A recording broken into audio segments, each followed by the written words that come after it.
Repetitive sex? One set. Like a set design. You don't want to know. The sound just cut in. You know when you have a repetitive sex? Yeah, you remember that? It's just repetitive. Banging away, banging away. Just once, Bang, I wish somebody bang, wore a funny bang, hat. You bang, know, like bang. Please. It's not much to ask, is it? it's not much to ask. A just tiny bit of hat would be variation. fine. Yeah. Actually, I genuinely think that was the first thing that you would have said. Those two words. a night without the funny masks would be actually a bit more We got banned from YouTube. That's what happened. fed up with trying to be George Clooney. Yeah, good. I think we're on. Hello, everybody. We'll try that again, shall we? Roll intro. Roll intro. We are die rolling. We are currently 6. Five intrepid adventurers. Count them. Usually 6. Now we're 5. So thank you very much for joining us. We normally do some level of Dungeons and / or Dragons. There will likely be neither tonight, but thank you for tuning in. No dungeons. You know? No dragons. No Oh, Dungeons Nathan. or Dragons. No. No. You will instead have some kind of under the ground ocean, which is currently where you are. If you want to know what happens. A wet dungeon, A if wet you would. dungeon. There's one of the rules of the universe. There's always an underwater level. So maybe this will be the underwater level. So if you want to know what happened last time, tune into YouTube. Press down to dive. We're die rolling. I wanna Figure know. it out. You'll get a load of videos on rolling dice statistics, but don't worry about that. That's not us. Die rolling is in there, I promise. But we find ourselves in the Ambassador's Way, which is the old way in which the dwarves used to travel from one kingdom to another. Currently, breaking camp for the night, we have, hopefully I can remember everyone's names, Wesley, we've got Castor, we've got Alantrix, and we don't currently have Thanaeus with us. He's not currently with the camp. You would normally have Felix. He's but fallen off. He's fallen up into He's fallen into water. Well, we don't currently have Felix with us. You will notice that as you go to Broke Camp, due to recent events, Felix is brooding somewhat and travels further away from the group into the surrounding gloom. I believe you made a fire, is that right? Probably. I think you were happy to make a fire. I think On we a boat. discussed it Sounds last good. time. Good Yeah, stuff. there's a fire going. But you break for the night and Felix is... cheesy. They are offensively, Cheesy, Really, aren't they? really Yeah. cheesy, aren't they? offensively cheesy. Name of my first single.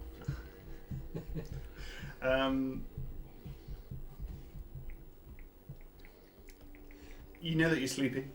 You know that it's night time. There's going to be a lot of buffering tonight, so I apologise as my brain gets back into gear. We're also going old school, so I'm assaulting my brain with this book rather than going with my digital notes. So we're flying by the seat of our pants, but what you're used to, I'm sure.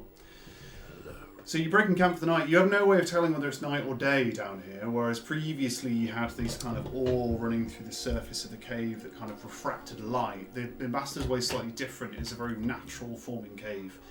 You have huge kind of mineral formations on the roof, but the roof of the cave seems so far above you, it's almost kind of dizzying to look at.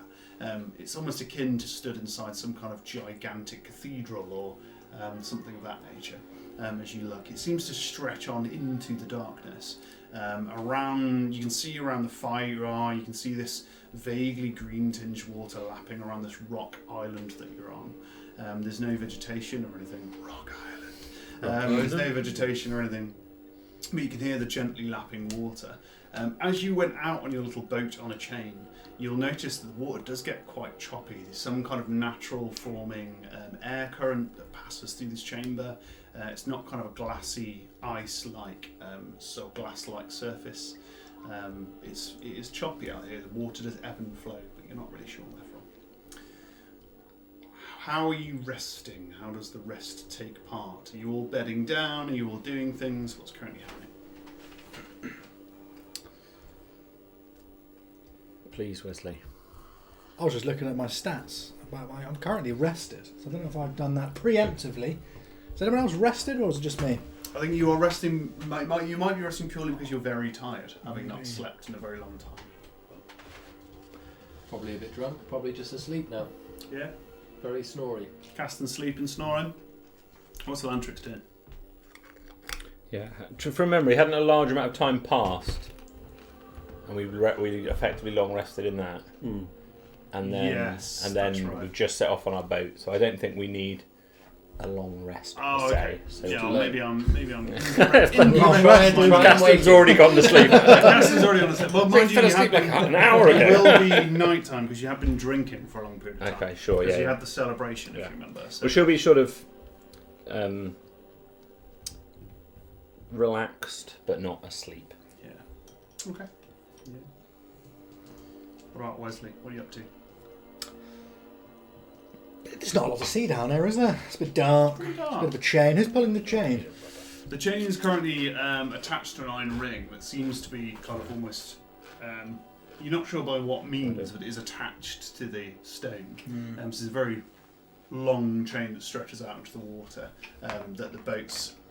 There's a big iron ring, and the chain almost. Forgotten the word. What's the thing called used for climbing? Carabiner. Carabiner. The chain's carabined onto this big iron ring that keeps it in place. As far as I remember, the boat's still attached to it. I don't think you detach the boat from said chain, but it is on the rocky surface. So it's not going anywhere. Does the chain carry on beyond this little island? Or Yeah, so it goes. So it came off the original entrance into the Ambassador's Way. There was then a big iron ring on the chain that had 3 other chains attached to it, and you chose to take the left-hand side that led to this island to bed down, as opposed to any of the others. Awesome. One led on, and the other one led to revenge, whatever that means. Sounds fun. Let's go. Revenge. Relaxing. Wesley's just kind of sat there. Yeah. Just chilling. No worries. Probably Make throwing a stones in the water. perception check for me. It's probably not very good.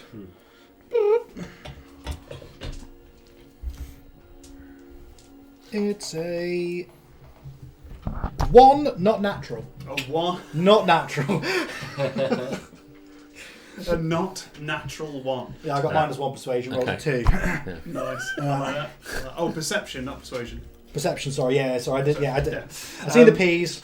I did You are, do you are literally perception. deliberately not paying attention to anything. Yeah, it's Yeah, dark. you don't notice anything. Nothing to see. Yeah, there's I'm lapping not water. actively looking, yeah. You're in a big dark cave. Yeah. It's hard to notice anything. I always find a perception roll under your passive perception quite funny, because passively, even if you're not trying to see something, Yeah. you have sort of a general level of awareness. Yeah. But I like the fact that It might when affect Wesley the- yeah. when Wesley looks for something, he's worse than if he's not even trying to look for something. Well, As it if might- he's intently looking for the wrong thing. you focus on something, so you miss what you might Yeah, you yeah. might not notice. see, yeah. Whichever thing's happening, Wesley is looking in the other direction. Like, Mm. what? Yeah. Where? What? Emerging out of the darkness, Thaddeus, you join the party.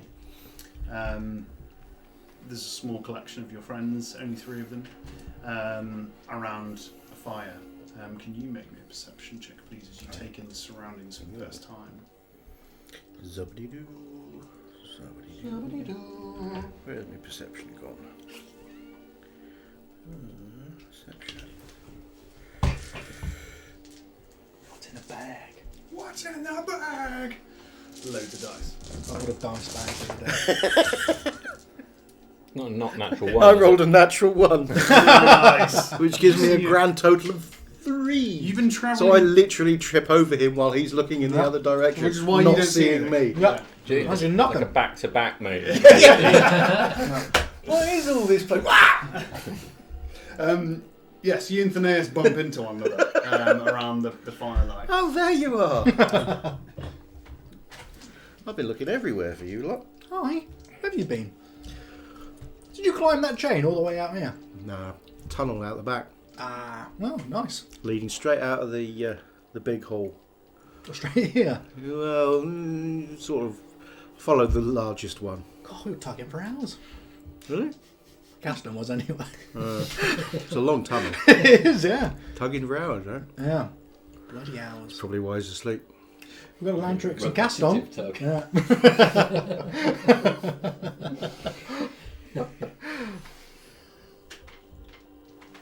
What can we observe? Nothing. Well, me and him, nothing at all. Great deal. We can barely see each other. Mm. In fact, we're Great probably talking whilst back to back. Probably still don't know where you are. No. You could hear my head from this. The firelight illuminates and gives colour, if you like, to the surrounding area. The rocks are very dark grey. The water's kind of a green tinge as the light hits it. It doesn't seem to be clear in any way. Actually, if you were to cup it in your hands, it would actually be green. Look more green than it Is there, apart from the appallingly low perception roll, is there any sign of life down here? Interesting, you should ask. Because, a big cave like this, if anything makes a sound, it would echo forever. The natural one. Natural one. Natural one. But you're looking for things more often. You can make me a nature roll to give me an idea of the kind of things you would find down here, perhaps, or perhaps a dungeoneering roll if that exists in 5th edition. I think it does. Negative. It doesn't. Survival, I guess. is Survival would be the next closest. obvious thing. I'll do a Anybody can survival. do that. Any takers apart from Caston, who's currently asleep. You're dreaming. Good, yeah. I'm dreaming of it. It's a really good roll for my dream. I got 17 on a survival check. Survival check of 17. Cool. As you're underground, you do speak several weird and wonderful underground languages, don't you? I speak Undercommon, I believe. There you go. So you are aware of Undercommon, which means you're aware of things that live beneath the crust of the earth, which gives you a little bit of foresight into what's going on down here. So you're peering around into the darkness, obviously with your dark vision as well. If you look onto the far, so as you came out of your small fissure in the wall of your cave, and you came out to this island, if you look directly across this expanse of water, which is like almost an incredibly large underground lake, you can see some pinpricks of light. Burning fires perhaps, or something on the far bank. They're not all on the same level as you. Some of them seem higher up we don't know if it's a rock face or a cliff face. And we do see some pinpricks of light. Equally, when you stare across the water, you notice the toing and froing, the pulling of the water and pushing back of the water. There seems to be some currents within it that would suggest some form of light. You don't know if they're cavefish or something else beneath the surface of the water. But as that's happening, you hear a repetitive splashing noise.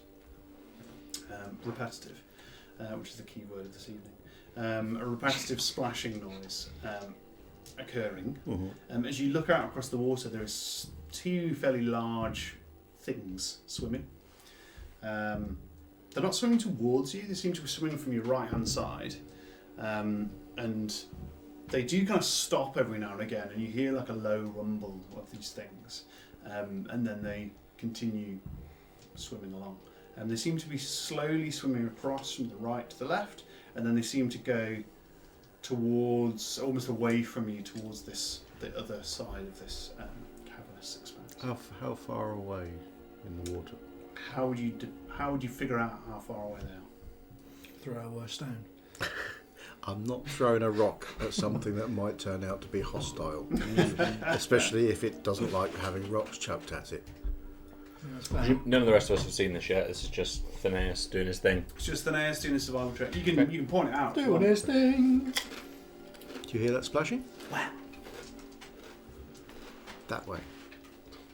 As he points it out, with somebody guiding you, you'd be able to see this thing splashing around or two things splashing around in the water. What? Two? Does it look spicy? It looks, it's hard to tell from the distance, but it looks like something swimming around in the water. It's two things swimming around in the water. They seem to be swimming towards this faraway bank. How far from coast to coast are we? Good. Of our own island? You can't see it in the darkness. Sorry, of our own. Well, are we on the boat? You're on a rocky We island. are on the island, yeah. And how far from the edge of that are we? How far do you want to be? It's probably about 15, 20 feet, and you Okay. can be closer if you want to be, but it's pretty free range. I'm only wary of things sort of just briefly reaching up to my Oh ankles yeah, and it's pulling not me in. gonna happen. No, You're okay. The water's actually lapping quite far up the bank of this island, so there's probably like a 5-foot range as it kind of tracks up and down, like waves at a beach, really. Yeah. Okay.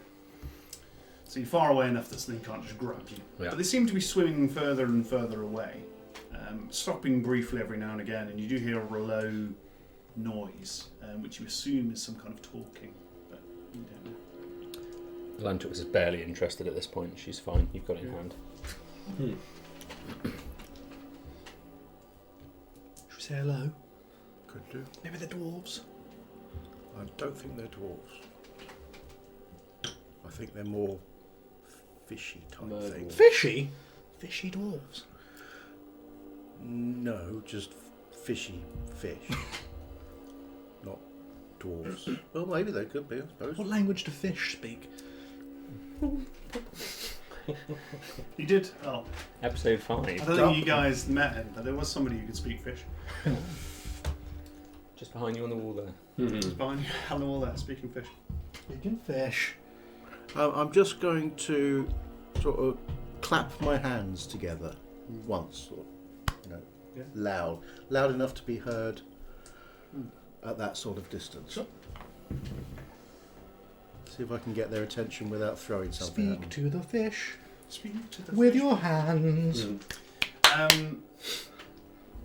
As you clap, they stop again, and you do hear this low rumble. It seems to go on a little bit longer, but then they continue to swim away from you. Does it sound like they're swimming away? So that we haven't You can turned see round that and come they're, toward- you can see that they're swimming away from you. Don't look in the monster land. You're This- scary. This rumble. That's why I like doing it. You know, like- they seem to be swimming away. The deadly backward-facing shark of doom. Yeah. Does it sound like a language, or just Yes. noise? It does sound like. It does seems sound like they're talking to one another. The only reason you know that is because you can hear a low rumble just on the edge of audible perception, and then it's speak and response. Hmm. Do you think we should wake up our cunning linguist? Excuse me? But yes. She does languages. Does she? Okay. Oh, right. Okay. Thought something. Yes. I think it's one like me for a second. What's the passive perception of the group? 9. 15. 15. Very wise. 11. 11. 12. 12. It's a fairly busy night. I think when you first stepped out into for the first time, stepped out of this cavern, and when you first stepped out of the abyss, you could be forgiven for thinking this is an old dead lake. However, you notice the ripples on the surface of the water moving considerably. You don't know if that's based on time of day, whatever that is, or based on something else. But you do see these little ripples appear every now and again. You notice something else appear, which is somewhere from beneath the water, again on your right hand side. There's it's almost imperceptible at first, but eventually you see a light below the surface of the water. It travels across from the right to the left, and then dips down again and starts to disappear. It travels from right to left. But that isn't all you see. At some point, one of these ripples in the water, highest passive perception is yourself, Lantrix. Are you actually paying attention at this point, Lantrix? We can put a bit. A bit. You just glance over Probably with your poaching with high your level boat of a passive couple of perception and see a pair of yellow eyes just below the water, observing you all. How close and how big? About 15 feet away from the edge of the 15 island, so feet about eyes. 30 feet away from you. The eyes themselves they're huge, but 15 feet. Yeah, Huge. But they're big eyes, but don't seem to be. They're close enough together. They don't seem to be part of a big creature. They seem to be part of a relatively small creature. Big eyes, small creature. Yeah, they're probably about. Okay. You would guess as So estimates, Lawrence. probably about 6 or 7 inches across. Other The than eyes frog, themselves, they're offhand. unblinking, and they're just observing you. Little bubbles coming up to the surface every now and again. They haven't moved. The old sword. I will just cast message, cantrip, to speak to Caston and just gently advise him to wake up. There's something in the water. He's going to jump with his big... What have I got? Is it a maul? Is it A maul, yeah. Maul. Yeah, not And just any. Swinging frantically. Probably coming very close. And she'll just put her hand, just have her weapons beside her and make sure she'll not be prone anymore. I'm starting to think, it would be easier if you just smacked him around the back of the head. It would wake him up more gently. A couple of other sets of eyes join. There are 3 sets in total. Okay. One of them actually comes a little bit closer, about 2 or 3 feet, until the eyes actually break the surface of the water. And you see what looks like a very large fish head, probably 3 foot across, kind of observing you. Little sharp teeth in there, and just observing you from the water. Oh God, these aren't going to be like the birds, are they? I'm going to wave at them. Oh no. I would have thought that our dwarven friends would have warned us of evil creatures, so they must be okay. You see a... it's funny you should do that. You see a fin-like appendage. Oh no, a fingered appendage that's webbed come out of the No water. way! I'm going to greet And him. it seems to just vaguely kind of saunter its hand. Oh, fantastic. What have I got as a gift? We must start on the right foot, Red bearing snail shell. gifts. I do not have a red snail shell. I was not blessed What we've with. got is a 30-foot long creature with a little lure on the front of its head in the shape of a hand. Waving at you. Calling action. Equipment. What have I got? Black What have I got? What have I Lagoon got? Yeah. I don't have a lot. Do we have Cthulhu in Dungeons and I'll Dragons? throw a coin at it. That'll do. Throw a coin at it. I like nicely. Nicely, you can flip the coin. Wang and it catch at its it. face. skip it across the water. It is going to try and... It seems to try and catch it. We'll see how well it does, but it does seem to try and catch it as it comes towards Catches it. you really well because it's got 47 arms. Surprisingly, it catches it very deftly. Does it? Kind of almost jumps out of the water. You see its whole body as it jumps out, and although there's this very large fish head, it's not particularly tall. It's only about 4 foot tall, but the rest of its body is kind of like a grey humanoid type body. 2 arms with webbed fingers, 2 big feet with clawed webbed toes. It has this Clawed. kind of dark olive kind of Clawed toga finger, that it's too, wearing. yeah. Toga? To grab hold of this. Wow, how refined. Grab hold of this thing. Look at this distinguished gentleman. Is it a gentleman? Hard to tell. I'll look between the crotch. It's hard to tell. Yeah, I'll sure. Less distinguished when I'm pouring beer down it and Yeah. shouting, Toga! It's a frat party. Toga. Invite us to the frat party. Let's go. This creature looks out at you and just goes, "Babble." You understand it. I was going to say, is this undercommon? Heavily accented, Mm-hmm. so it's very hard. It's some other form of undercommon that you've perhaps not practiced. Bearing in mind there are some very eloquent creatures that speak undercommon. Yeah, it's heavily accented, but it seems to say, "Friend." I will say back, hello, friends. You do speak fish. You told me you didn't. Well, kind of, apparently. We are friends too. Messenger of the gods? Question mark. Is that stated as well? Question mark. Yeah. Or is it is okay, nice. I will Question. reply to him. Do you speak undercommon as well? Yeah. And that is going to say, I am the god of vengeance! Oh, Lord. Smash this down! Who do you need to avenge?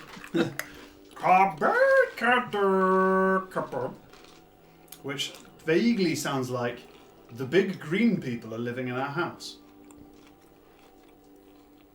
Big green people. Sorry, can't help. No vengeance here. Big green people. They could, Those- those trolls weren't green, were they? I'm just going to keep waving at one or the 2 of them or 3 of them. One of the others puts his head out of the water and starts waving at you. Oh, fantastic, this is. Do you need help? It's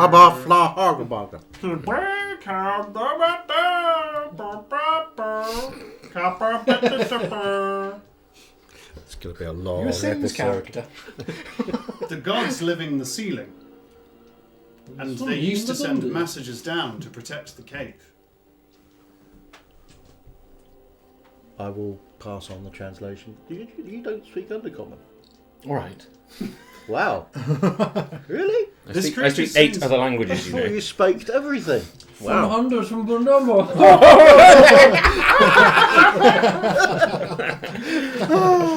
This creature comes a little closer and actually stands on the precipice of the island. He looks back at his colleagues, so to speak, in the water and just look out at you all.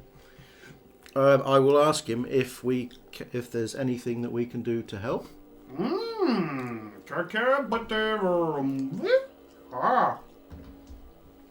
You've brought a message from the gods upstairs. Have we? Have we brought a message from the gods upstairs?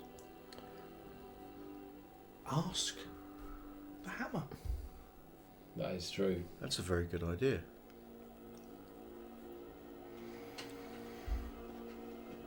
Flundibon. And I'll turn and face. How do you activate? How do you... Tapping it. I don't think he's spoke to us since the pie. He did say that the other side of the island was the other way was vengeance. That's the only thing they've said since. We went the non-vengeance way. Doesn't seem to respond to you now. Not going to be happy. But I found you some vengeance. That's what I'm going to say. Nothing. Bang it. As you bang it on the ground, you notice in the darkness as it hits the impact as it hits the ground, there does seem to be some kind of almost molten bronze-esque feature that comes out from the runes as it hits the floor. There's obviously some powerful magic as it kind of strikes, but as they see that, these two of the other fish creatures pop their heads above the water and they go,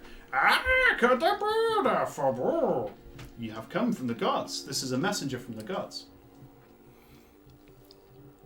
Okay, they seem to think we're messengers from the gods. Look, this is your conversation. I don't know these creatures. Well, I don't know them either. Different languages have different... Flundi Bundi Bundi Bundi. We are the closest things to gods in this region.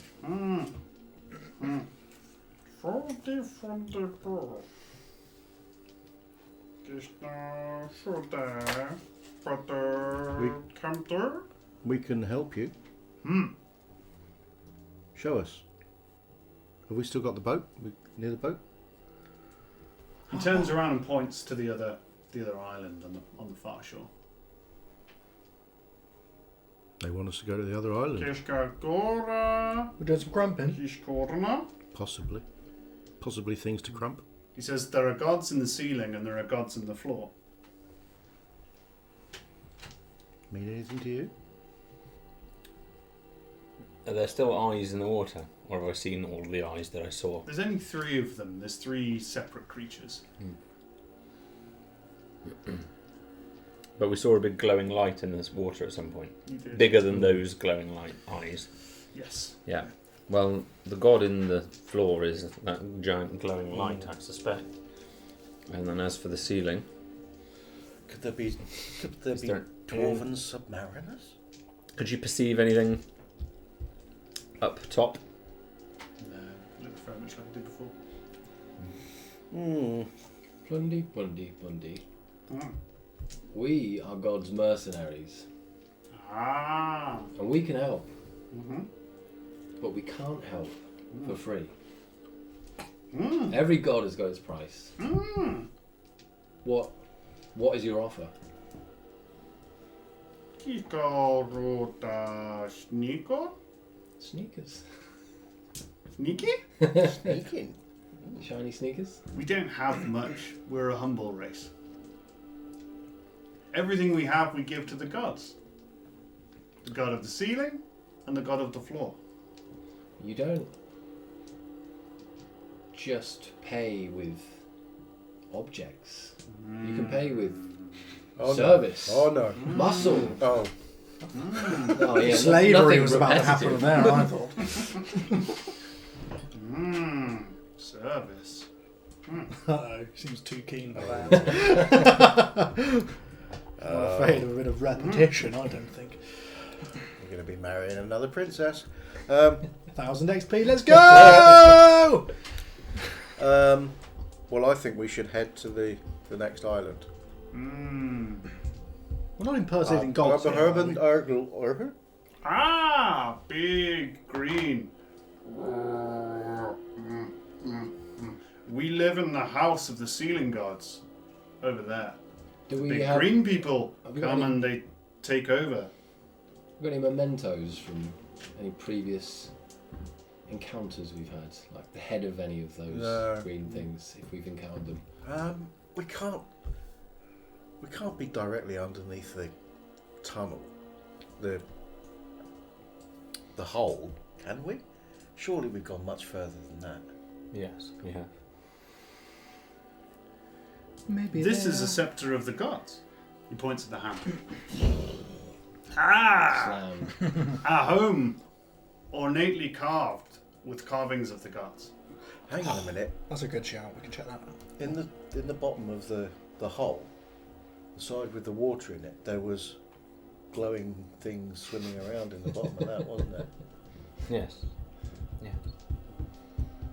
Could that have been these? I can't hear what you're saying. We might have encountered your green friends. Smash. Green guys. Oh! Deaded. Ah, cool. Cool. Good.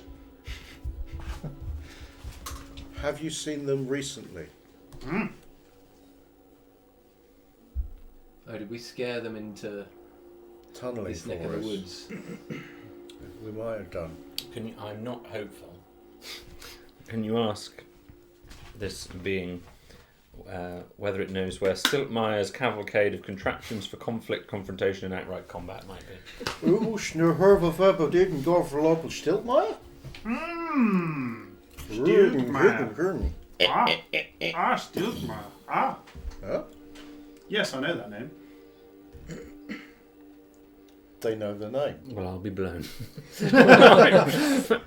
Where? How? Ah.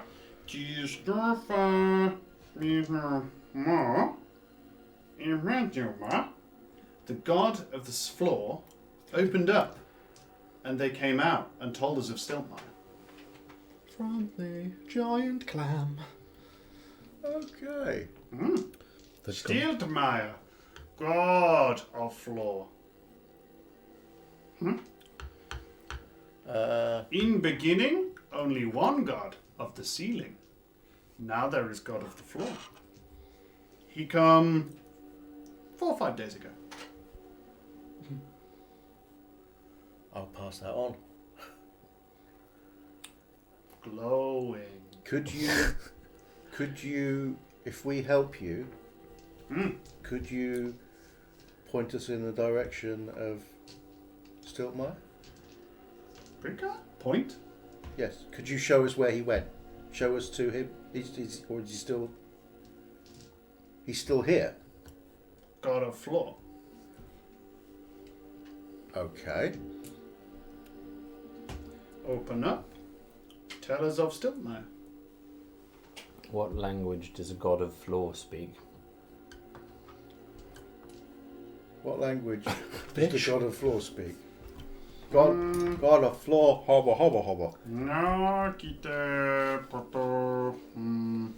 They spoke some words to us, but mostly they speak in another language. What colour was the glow? Are you using hand puppet?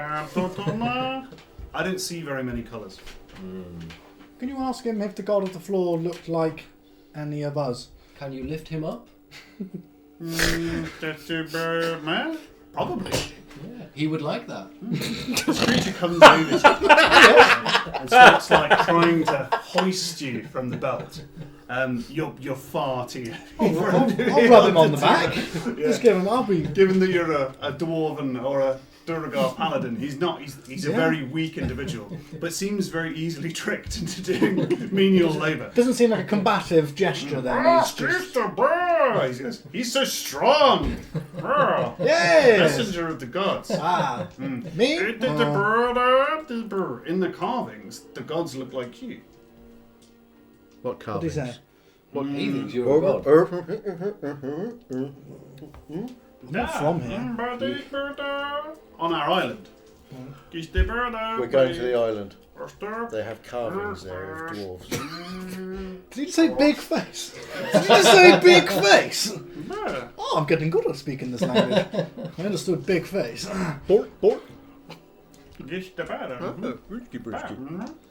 Okay. Well, we need to speak to this Getting Muppet Chef. god of the floor, don't we? Yes, we do. As that Muppets happens, is a you see this suggestion. I know, it's light in there. come up It's up from the boat. on your kind of left hand side of the island. This light just emerges. As that happens, all three of these creatures dart their eyes towards it and just prostrate themselves on the floor, like faces down on the floor. The ones in the water just seem to like go horizontal, and they just stay like that Which way are they pointing? towards this light that emerges out of the water and then drops back down. And as soon as it drops back down and goes out of sight, they all kind of stand up again as if nothing happened and just look at you again.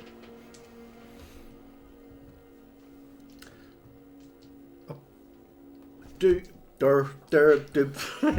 you know what that was? Hmm. Do you have a way of calling to the gods?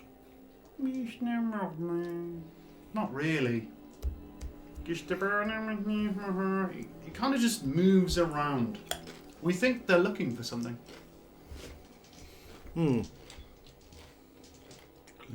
I think we need to go to the next island and see if we can figure out a way to get to talk to this god of the god for down there. Can you ask it if it's ever killed anybody?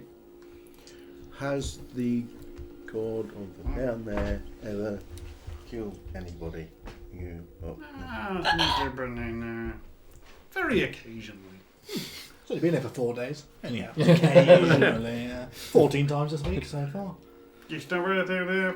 We're quite used to death. We're quite small. Everything else seems very big. Are they? The gods of upstairs are similar to us. Quite small. Like him. Do they have weapons? The I'll pull out people my, inside the guard. yeah. I'll pull out my crossbow. Everything moves. Shiny.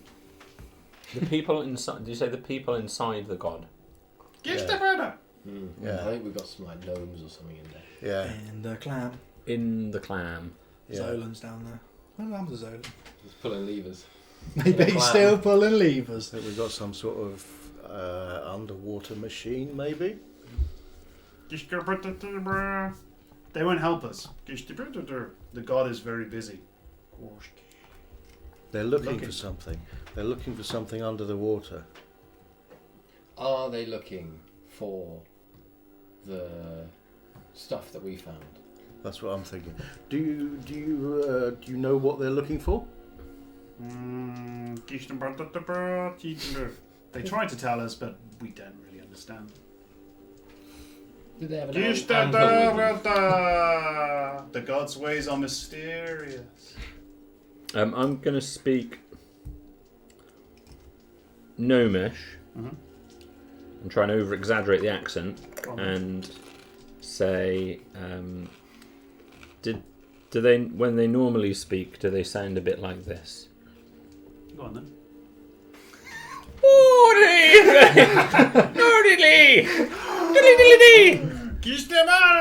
Messenger of the gods, and then they all go prostrate again. Okay. Always They're right. gnomes. They're gnomes. Very stereotypical gnomes.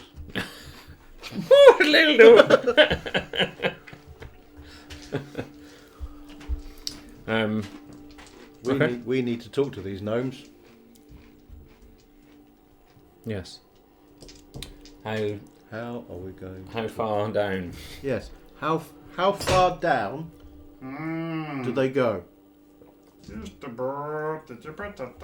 All the way down to the bottom. I knew they were going to say that, all the way down. I bet they've got no way of measuring things. Is there a way that you can get us down there? If we come and... Hooah! You... Yeah, Skeeter brother. Yeah, just swim. Oh, that's what I was asking for now. Okay, fair enough. I mean, if we throw you over the side of the boat, you're going to hit the bottom at I'll some sink, point. yeah, I'll keep going, yeah. You'll sink like a brick. You Yeah. can teach them measuring. If you ask one of them to sail back to that island just over there, and another one to sail straight down, dive straight down, and come back again and see who comes back first. That's true. Where is their home? Are we gonna? Where, We're gonna do you our live big on the deed for the island? day? Do you on the island? Just about. We used to. Used to. Big Ah. green things moved in. Are they still there now? Just about. That's what I've been trying to say. Right, we might have to deal with those trolls again. Can they teach us something if we go? If we go and kick them out, are there things there that can help illustrate this situation? You're asking an awful lot from them. I don't know. Yeah. Is there... To be fair, I only really want to go over there if it helps us get down there. I think it will. I think we need to help them with their troll situation. Can you find out how that would help us? If we help you with the... Can you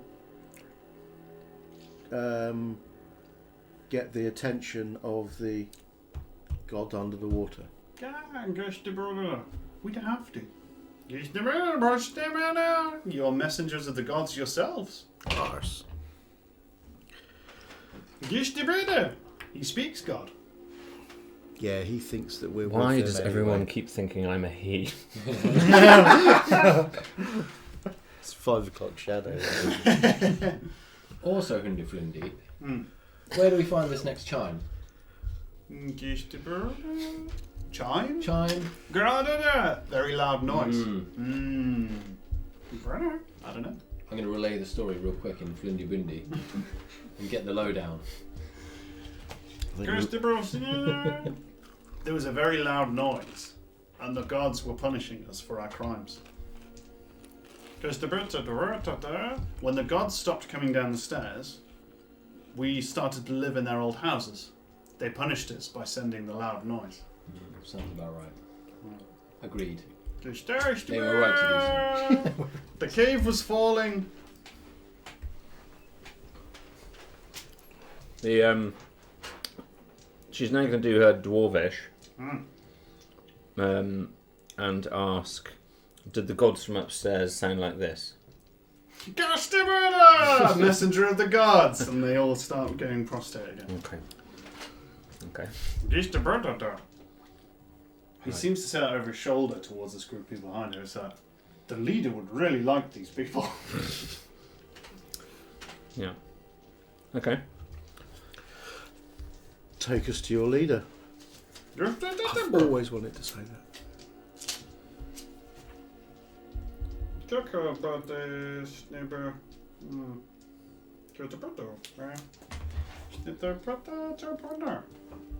You can come with us, you just have to swim.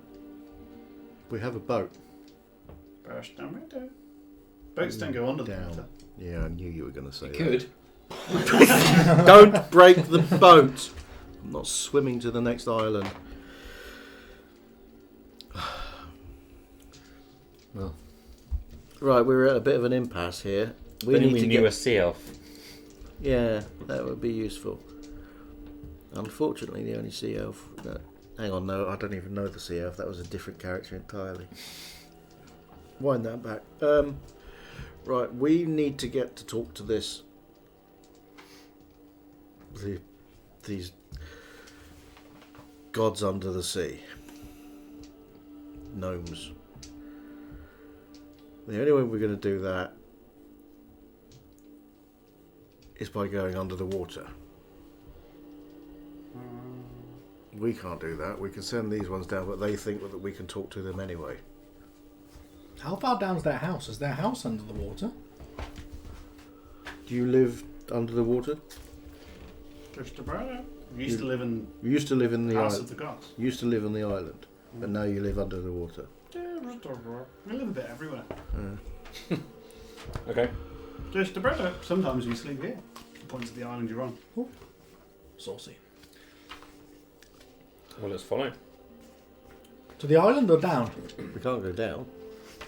Not unless you've got a magic diving spell. Do they have anything that can help us? I'm still drunk. So I'm going to empty my chest into my backpack. I'm going to put it on my head. I'm just going to jump in. Yeah. That should work. Yeah. Yeah. It's just Yeah, a diving that's bell. fine. All Bloody of wimps! Hey! Messenger of the god! I'm gonna leave it until I'm gonna leave it until the bubbles stop coming up, and then I'm going to say to this little fish creature, "Would you like to go and drag him out of the water, please?" Just about it. He seems quite scary. Well, not right now because I think he's drowning. They will swim down to you. This chest of it. It's working remarkably well for a little while. You seem to be able to keep water in this thing. When you get under there, obviously you realise you can't see because you're in a diving bell, and everything else is this murky, dark water. So it's quite hard to know directionally where you are. We could I'm just bobbing. let him I think drown. I'm going down, but I'm probably going up. Yeah, you are kind of like bobbling around. You feel these kind of leathery appendages kind of about your person. You do hear an odd bubbling noise. Under the water, they seem much clearer, actually. You can hear them fairly clearly. They said, "Messenger, please don't drown yourself on our behalf." I'm fine! Leave me be! Just tell me which way to go.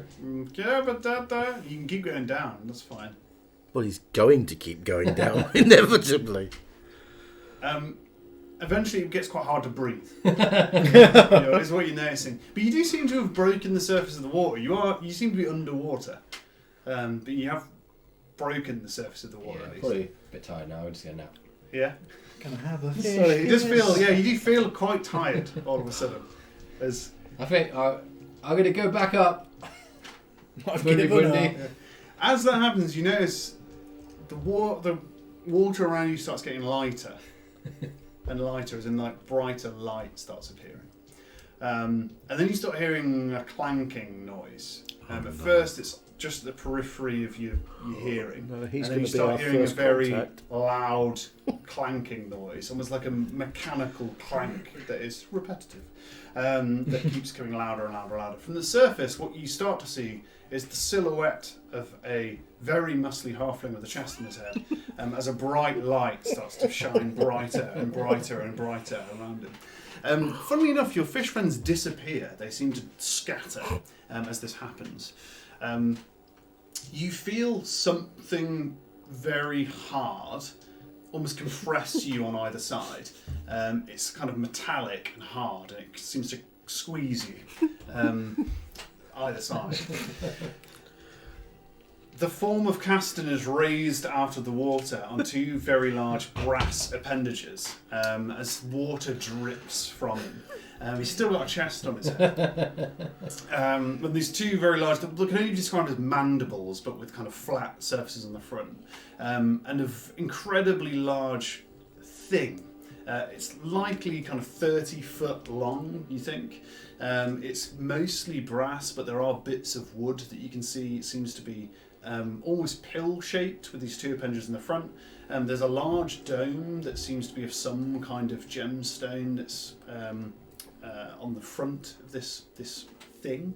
And there are kind of, as it raises out of the water, you see what appears to be almost like brass and wood legs that kind of chitter along. It looks almost like a child's drawing of something like a scorpion as it kind of emerges out of the water. It has a tail that seems to frantically swish from side to side and breaks the surface of the water. It's quite a thing to behold as this kind of green water is thrown from side to side, Caston held in its outstretched mandibles. There's the quite audible sound of brass grating on stone. as this thing lumbers towards the island. You are become very apparent that this thing is chittering towards you, and it looks fairly clumsy out of the water. Actually, it kind of dips from one side to the other, and it gets very close. These mandibles could be within a couple of feet. If you don't move backwards, it will bump into you as it gets closer. Hello? All of a sudden it stops. Hello? Everything stops moving. The tail still seems to be frantically swishing, but all the rest of it stops. These mandibles open up with this almost audible crunching noise as they open up. It'd be more of an and audible Castan crunching if they closed tight. and Castan is dropped the island. What's this secret knowledge? Thank you for bringing back our idiot. I am Lord What's Vengeance. this? Secret knowledge! He has Secret the book What of is knowledge. Secret. I was just Secret looking knowledge. up the. God's secret. I was just looking up the 4 great gnomish powers. Oh yeah, wet turning. What is it? I can't remember what it's called now. Yes. Is one of them wet? Hot. Is it a hot, cold, wet turning? Yeah. Yeah. Hot, cold, wet, and turning. Yeah. Sounds about right. Yeah. I think that's right. This thing just stops. Oh no, magic. Yeah, it seems to stop dead, and actually the only thing that's flicking is the tail. Seems to just flick from side to side. Doesn't seem to be a way of stopping that. It just kind of continually flops from side to side. Are we suited and booted? Shield ready? You can be. Well, I'm gonna. No, if I'm not, I'm gonna get dressed. I don't know what state I was in, but if I was just in Please the tell me this undies, whole conversation wasn't with you standing there stark bollock naked. may well have been. It depends Right. on what type of rest we was Fine. having. The little fish trying to lift you. It was right. Is can we see somebody driving or Nice. operating this? Is this dome at the vehicle? front, but it seems it's not made of. You've seen glass before, and it looks like it's made out of some kind of gemstone that's been carved. So it's that there's an inside and outside, but it's fairly hazy, so it's hard to see. It might be this green dripping water, but it's hard to see. You can see where this light's coming from, and much like being in the headlights of a car, there are 2 very large bulbs that are sat on the front of this vehicle, and they have a brass housing on the kind of rear side, which is directing the light forward. All of a sudden, it is blinding, like it's incredibly bright. All of a sudden, with a very large dunk, very loud dunk, the lights do go off, and you can see it almost burn, the filament burned into the back of your retinas as this thing turns on. Does That's great, the isn't it? construction of this machine look at all like anything that was found in the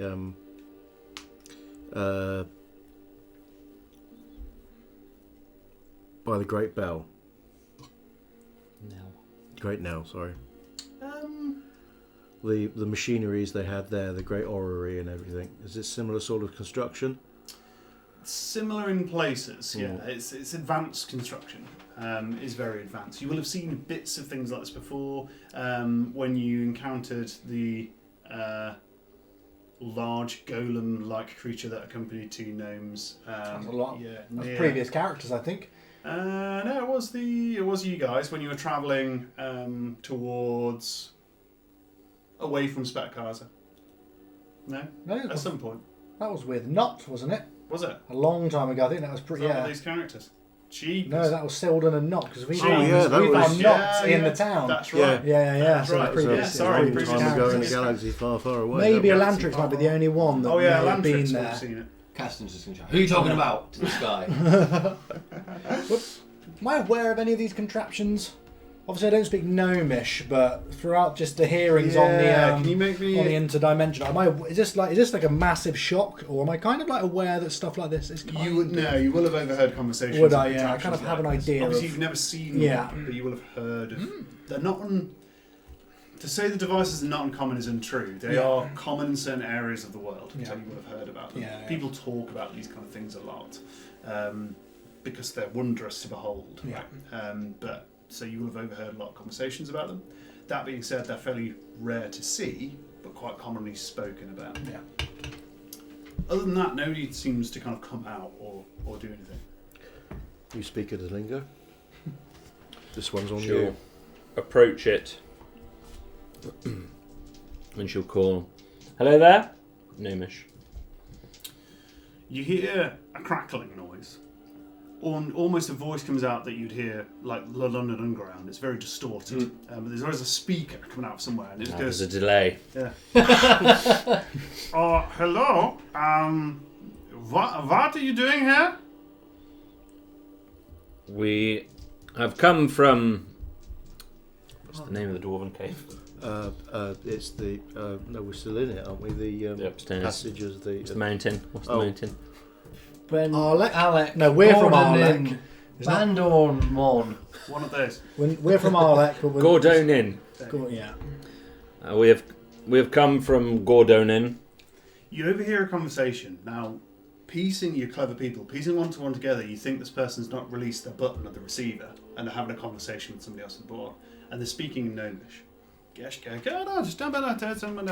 they speak to us collectively, not in Gnomish, in common to the group? That's Did right. they? They're obviously speaking common Yeah. delivery. Yeah. And you hear this voice trotting away in the background. It's a little bit quieter. Who understands Gnomish? You do understand Gnomish? Anyone else? Just one? He says, oh no, they're from upstairs. They can't know that we're supposed to be here. Then Common comes back through. I'm glad to hear it. We're just passing through, as it were. We're not planning to stay very long. Okay. And what are you doing here? You see this voice say, he's asking me what I'm doing here. He! I'm a she! He seems very testy about something. Oh, you see, we're just passing through, and we wanted to make sure there was nobody drowning in the water, and then we found you here, and we were making sure they're okay. That is a terrible excuse. I don't even know what they're Yes. talking about, but that is a terrible excuse. They are speaking common as they Yeah. speak. Liar! It's not quite a lie. It's just we don't necessarily know what you guys are doing here. Would it be all right if you tell us why you're here? Maybe. We are looking for Stiltmeyer. Ah, Stiltmeyer. I see. And you have an appointment, perhaps? Yes. He is out at the moment. He's one of the reasons we are here, but not. Yeah, we're directly employed by the Stiltmeyer Corporation. I see. And what are you looking for at the moment? If you don't mind me asking. Not looking for anything, just passing through. No, you are. You're looking for something. No, not me. the fish creatures. Never seen a fish creature. There's one just over there. Look, No, I don't think so. over there. There. No. There. Haven't seen any of those around. Only just got here, you see. Right there. Right there. Well, they reckon that you've been around here for a little while. They seem to be getting on to us. It could have been a different bunch of gnomes and a mechanical fish thing. I was going to say, are you conscious at this moment actually, or are you breathing? Oh, he's fine. Yeah, he's breathing. He's all right. He didn't fall unconscious. The dwarves are aware of very rare minerals down here, and we have been appointed to check that nobody has been trying to obscure. I mean, they're. So what are you doing here? Are you deliberately trying to be threatening? Not threatening, no, just inquisitive. Yeah. Trying to let them know that we know that there are, specific minerals down here, You make which it. are hard to mine. You make a persuasion check. I'm actually quite persuasive, I think. Really? I think I am. Very persuasive. I can be very persuasive. Oh, yeah, baby. Would I know how... 13. 13. Oh, yeah, go for it, sorry. Sorry. Oh, minerals, you say? That's very interesting. Yeah. Wouldn't know much about that, but good to know that there are some down here. Interesting. We might Yeah. have to ask you to leave then. Oh, we were leaving. Just leaving right now, actually. You weren't looking for a big anvil by any chance, were you? No. No? Don't know what that's about. No? No. Sure? You wouldn't happen to have a big anvil, would you? No. Does a Thunderstone ring a bell? Oh, Thunderstone! No, this is not for us. We're just passing through, just seeing if the fish creature need any help. Could you please come out and talk? I mean, the what fish creature? Fish creatures that No, you didn't know anything haven't seen about. them. No? No. At a glance, do you think I could sneakily figure out how to disable this? Or at least get in. this Open it. You definitely can. Yeah, you can have You're the have a little one. look You're the around. one holding the magical can opener. That'd be one way of disabling it. Looking at it, you're a man of the wild. This is obviously not of the wild. Yeah, I'm It not seems to be smart some. with this stuff. Yeah, it seems to be some kind of horrible distortion of what normal should look like in your mind. I imagine. To which your normal reaction is kill it with force. Yeah, but then again, to the untrained eye, this would look like an impenetrable, well-built thing. To the eyes of a destroyer, there are some very key weaknesses to this contraption that seem apparent. For example, its legs seem to be driven by some kind of hydraulics, which are Well, I mean, obviously visible in I would rats. take all big creatures down by their legs. Yeah, Boom.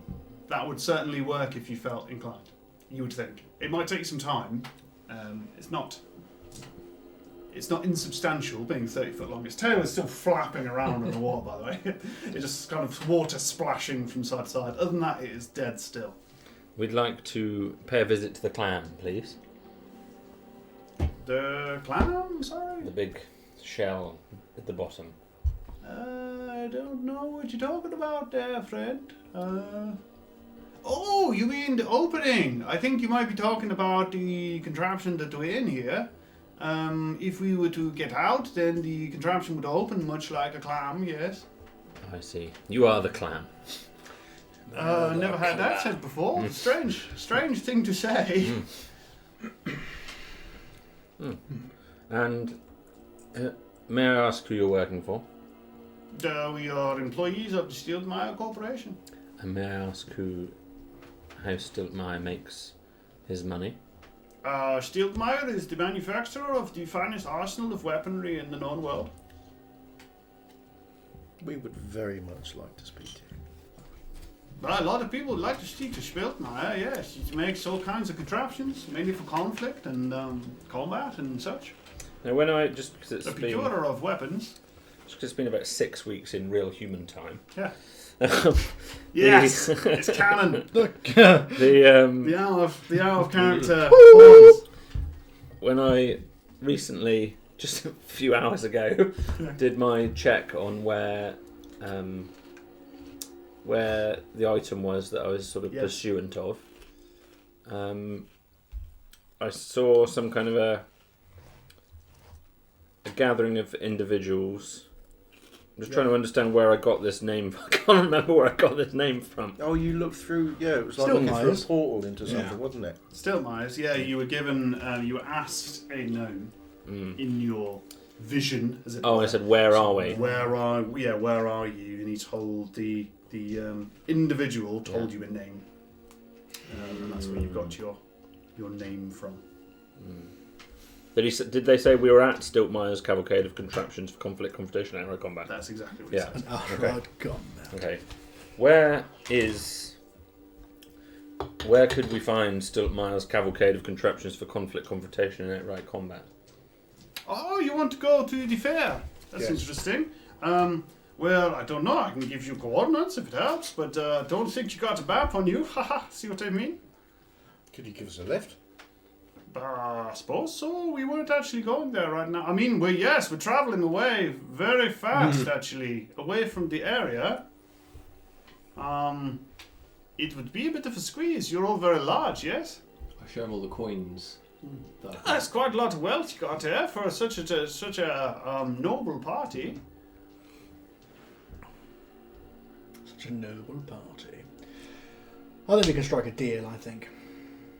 Yes, well, we'd have to pay the cost to turn this thing around, you know? It doesn't run for free. I'm guessing you're here for the phylactery jade, aren't you? And don't lie to me! Well, we're just passing through there. We're not... This is not yours, but we do own a substantial share in some that's up We to the are dwarves. simply just cartographers looking at the bottom of this sea lake, making sure that everything is okay here, and then we're just passing on our way. Well, why is that? Have you found anything at the bottom of this here sea lake? Not much. It's not a great lot of things here to look for. This used to be the ambassador's way, so that's how the dwarves used to come to the Gnomish lands and the rest of the world.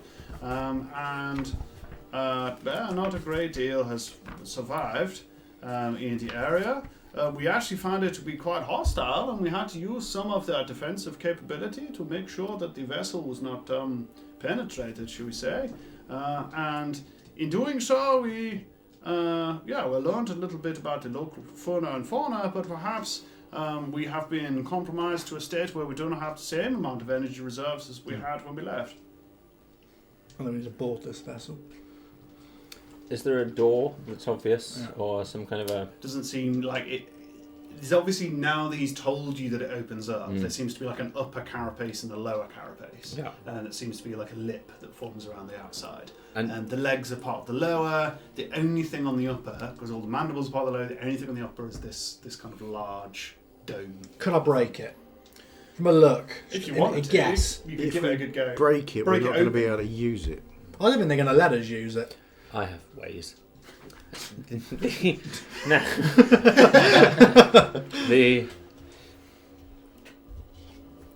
how many can you take in there?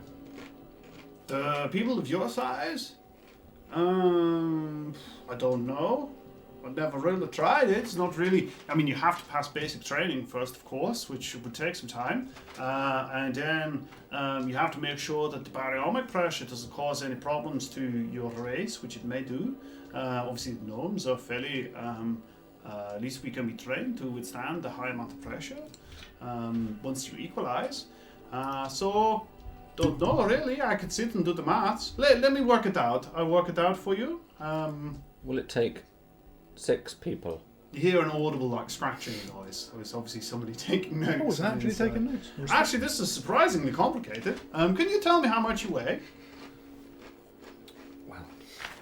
Well, Just your organic countenance, if you wouldn't mind, not the things that you're carrying. no. Would you say you're an average build? I swore I had this somewhere in my vital statistics. Got those very big elbows. No. Hmm. We could probably take the small ones. And I've got it. I've got it. We're just a little worried that the toll to 110 pounds, you say? I'm a little worried at the lack of energy reserves, that we'll be able to keep the clean air to a level that we will be acceptable. If you don't mind a little bit of a discomfort, we could maybe take you. The air's just a little thin if we come in, is that what you're saying? Yes, we may struggle to keep up with the demand of the fresh air as we travel. And do we need both of the drivers? Well, technically speaking, it can be piloted by one, but the captain would not like the idea of being left behind. He is the Periwinkle Jones at the end of the day, and is very well known among the gnomes. Only he would be trusted to be the cartographer of this mission. Well, I mean, I don't know if we have any other choice, do we? Periwinkle Jones. Are they telling the truth? I think so. Do you think? Insight. Can I roll an insight? Yeah, absolutely. I believe these are scoundrels. Oh, it was a natural 20, but -1 to a 19. No. 19. Nothing. Most of what they've said seems to be some kind of change on the truth, I'll be totally honest. Yeah. The statement that there is a Periwinkle Jones in there Yeah. seems to be true. Is he most legendary? Periwinkle Jones? Yeah. It seems to be that there is a Periwinkle Jones in there. Other than that, most of what they said is some kind of cavalcade of smokescreen. I want to smash this up. We've got to smash this up, Castor. Hmm. We need to hold these people at ransom. She's going to cast. The fact that they seem to be working for a Stiltmire Corporation seems to be true. She's going to The big cast. Stiltmire logo across the side. Now that you say it, you probably can pick out on the under carapace some brass countenance that does say Stiltmire in very large writing. She's going to cast Firebolt. No, I'm joking. She's going to cast. Too Command. late. She doesn't have Fireball. Come on, not yet.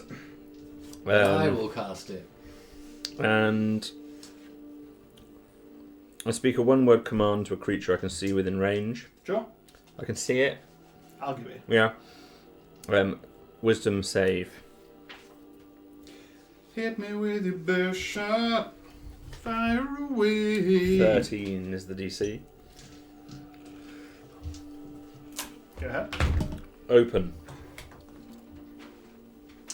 You hear a clunking noise from the inside, and then a couple of voices in the background go, and then a large clunking noise.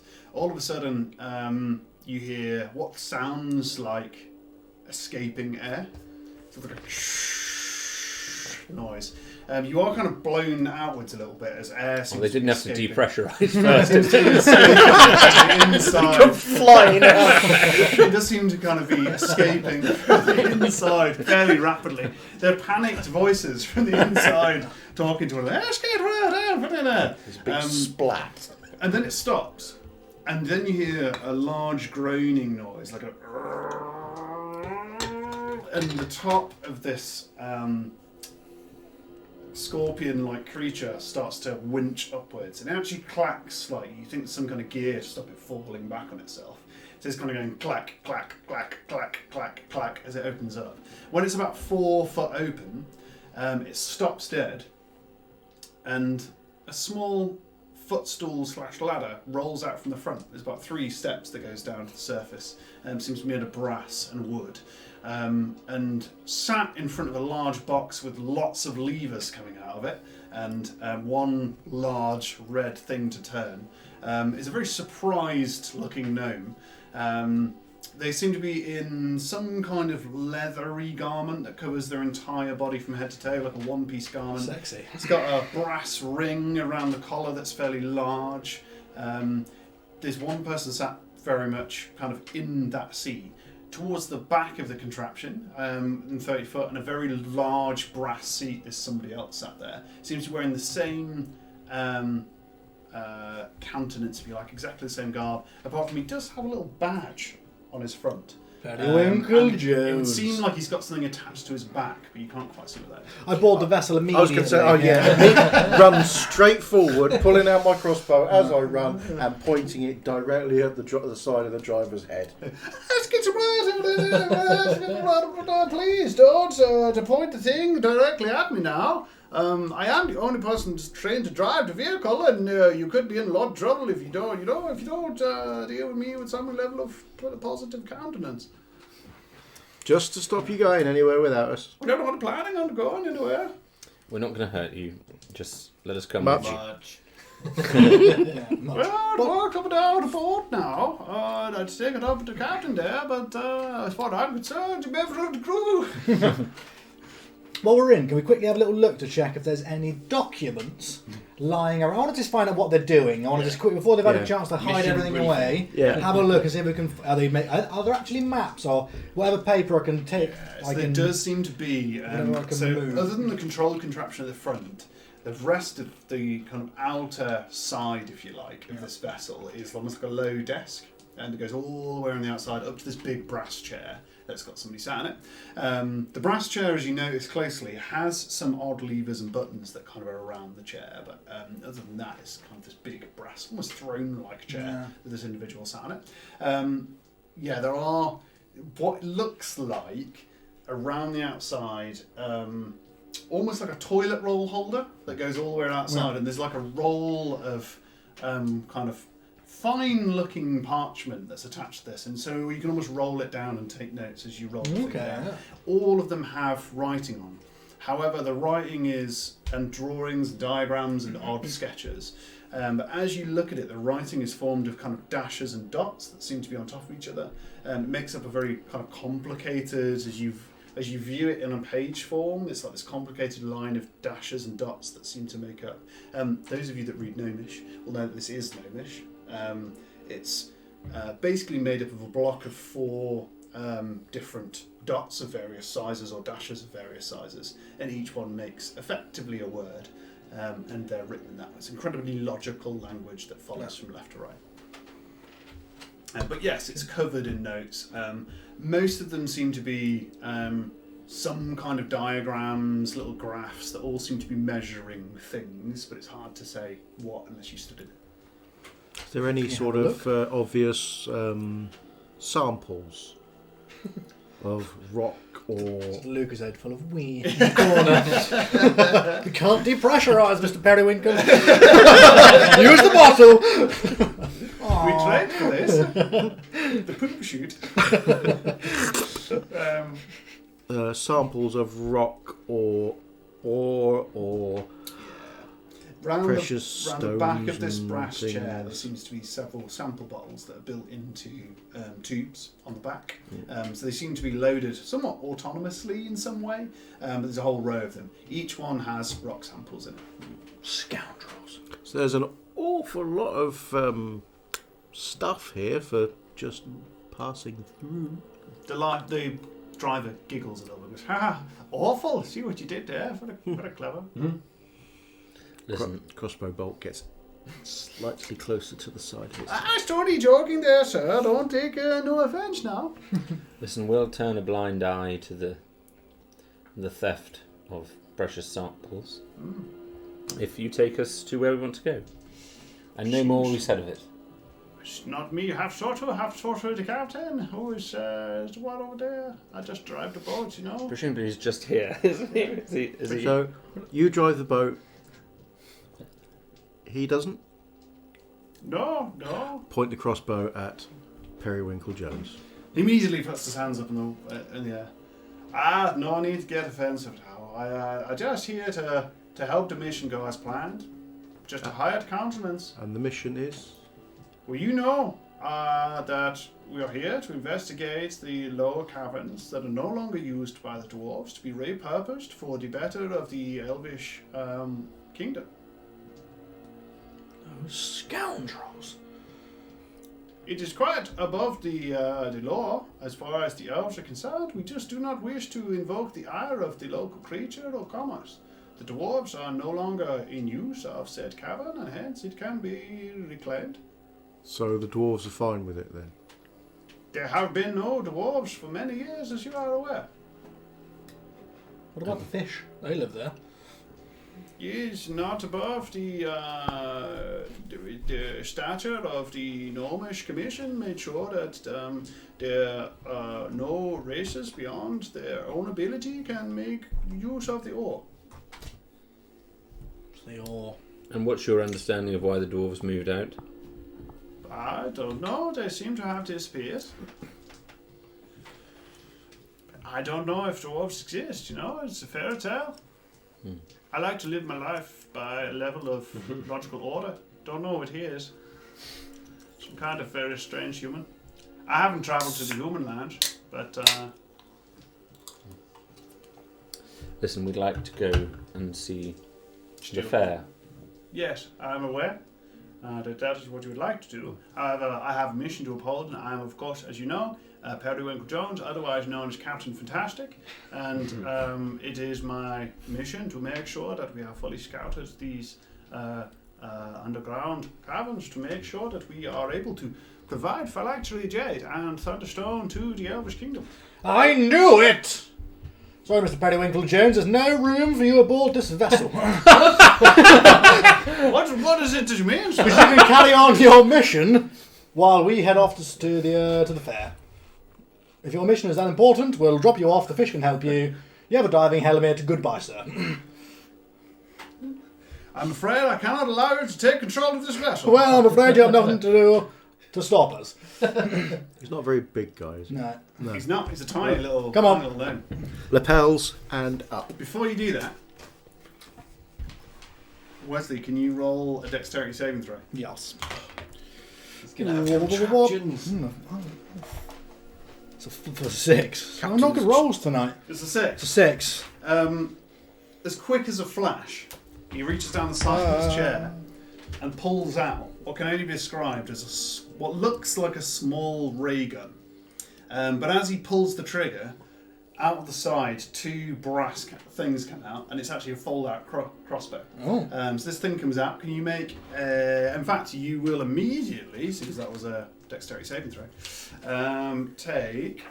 Do I have chance to react? Because I actually have my crossbow pointed at him. You do, to be fair. You can take a reaction, but you're going to take 6 piercing damage. What a pussy! He's getting punched in the head. That's As you how get it hit is. by a small brass dart. So The pilot just starts abstractly screaming at this point. I get a shot. Take that, you pirate, sir! Well, yeah. You're shooting him. I get a shot. I get a shot. Yeah, of course. You might want to roll. Non-lethal. You take Yeah, a I'm non-lethal shot. going to go for non-lethal. In the shoulder. We're going to have to roll for initiative. Carries on in this manner.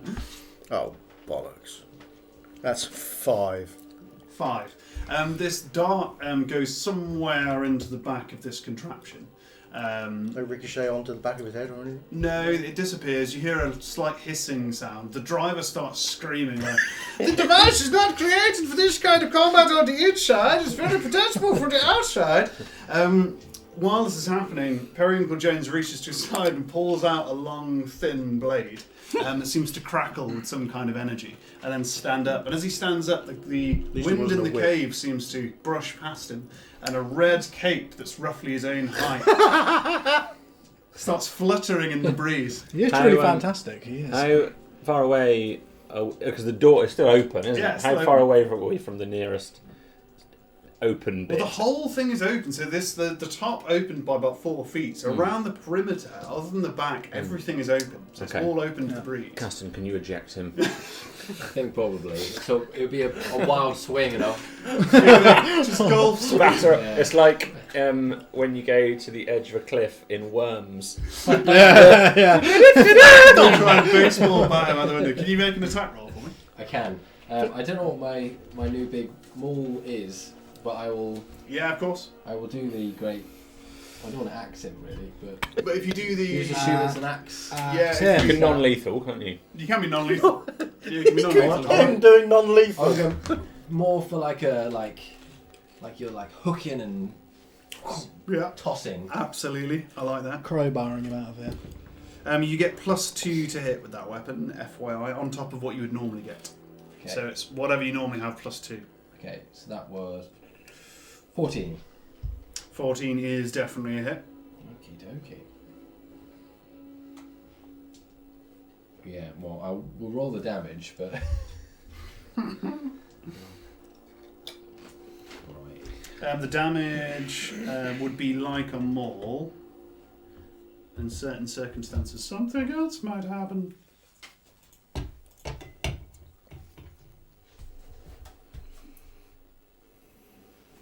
I've got the maul damage in here. I believe it's 2d6, but I could be wrong. Woo! 2d6, baby. Here we go. And here we go. I feel like Periwinkle Jones is going to be like this campaign's Team Rocket. He's just always going to be around. I think it might Looking- be Yes, 2d6. it's 2d6. I got it right the first time. I had to Google it. There we got there. It's a 6. Plus anything else? A 2d6 plus? You will get plus, but you'll need to spend time studying the weapon to fully understand it. Plus Having heard what this individual's been speaking about, the maul bursts into flames Lordy. as it hits said individual. You've no idea what that does, other than it bursts into flames. Creep. The whole. You do hear a word screamed in your own head, which is, and I will tell you. They have kicked the dwarves out of their caverns. This is valid vengeance. Yeah. You hear a word which is Drangravit. Sounds very loud as this hammer hits. But Periwinkle Jones flies outside, becomes airborne, And if ever there's a fan art, still wielding this sharp blade towards Wesley, flies through the air. His cape catches ablaze as he starts flying out over to the sea. You do notice the outstretched arms of lots of tiny creatures out of the water that seem to cushion his fall. But he lands a good 50 foot away from where you are. And is caught by these arms, but there's a very loud splash as And a Periwinkle sizzle. Jones is evicted from the device. great. Right. Shall we? So this is ours now, is it? The pilot is just crouched over in front of the control tower. Please don't kill me, sir. Whatever you want to do as pirates, that's okay by Well, me. we're not going to kill you because you know how to drive the thing. I do. I'm trained at level 6, as you know, in the driving instructor of the... yes, very much so. And what's your name? Not very important right now. I'd rather if you didn't know it, if that's okay. We're not going to hurt you, don't worry. No, that's fine. Yes, don't need to know my name. Don't want to be involved. Just drive the thing. You're very compliant. It was the Yeah, other very one much so. That's what. who was less. It's what they tell you when you reach level 6. But well, yes, you need to be compliant. That's the thing. Just drive the device. Don't ask the question. You know. What's level That's 6? right. Are you part of a cult by any chance? No, the driving. Oh, the driving. Level Okay, 6. sorry. Yeah, but worse than that. Is there a certificate on the side?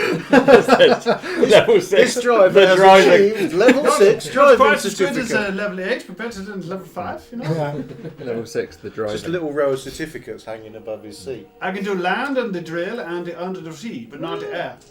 Oh, right. She- Excellent. Right, okay. Near the way? Yes, I can find a way back out. If you give me a minute and we repressurize. Might be slightly uncomfortable. We'll be fine. He pulls at the lever on the far right of this boxy contraption, and you hear something release. And as it releases, it's not this kind of slow, elegant clanking that kind of comes up. The whole thing just drops down. So the kind of outer carapace, if you like, drops down. Can you two make a dexterity saving throw, please? Son of a bitch, we're too tall for it. Remember, you get a +3 if you're within 10 Oh, you feet of me. You will be within. Yeah, you get a It's- +3 to your roll. The inner vessel is probably 20 foot. There's about 10 foot lost to the carapaces. 17. 17. Dexterity is the one thing she normally fails miserably at. It is. Very good, very good. Ooh, that'll be a 6. That'll be a 6. Yeah. A very heavy wooden thing hits you in the head. You're suddenly dazed quite badly. You take 4 bludgeoning damage as the roof of the 4. carapace stops itself briefly on your head. What did you roll? 6. You notice there's about 4 foot of room in here, so even if you were kind of a gnome or a dwarf, you're very close to the top. It's very low. It's about 20 foot long, about 10 foot across. It's fairly roomy as long as you stay very squat down. You wouldn't be able to stand at all. You kind of sat. You're suddenly confronted with what feels like the worst hangover you've had in a while. Thanks With for that- the warning, short ass. I'll say to short ass, vengeance, eh? I see. They told me to close it, didn't tell me to warn it. I told you I never pilot. Only level 6. You know, I haven't really taken. I'm not allowed to take passengers of a different race. That'd be level 7. Do you need your left foot to steer? There's no feet operation. That is only in the land vehicle. If you don't mind, a significant amount of pain may stop me from driving. Really? So I probably would have missed anyway. How long is this going to take?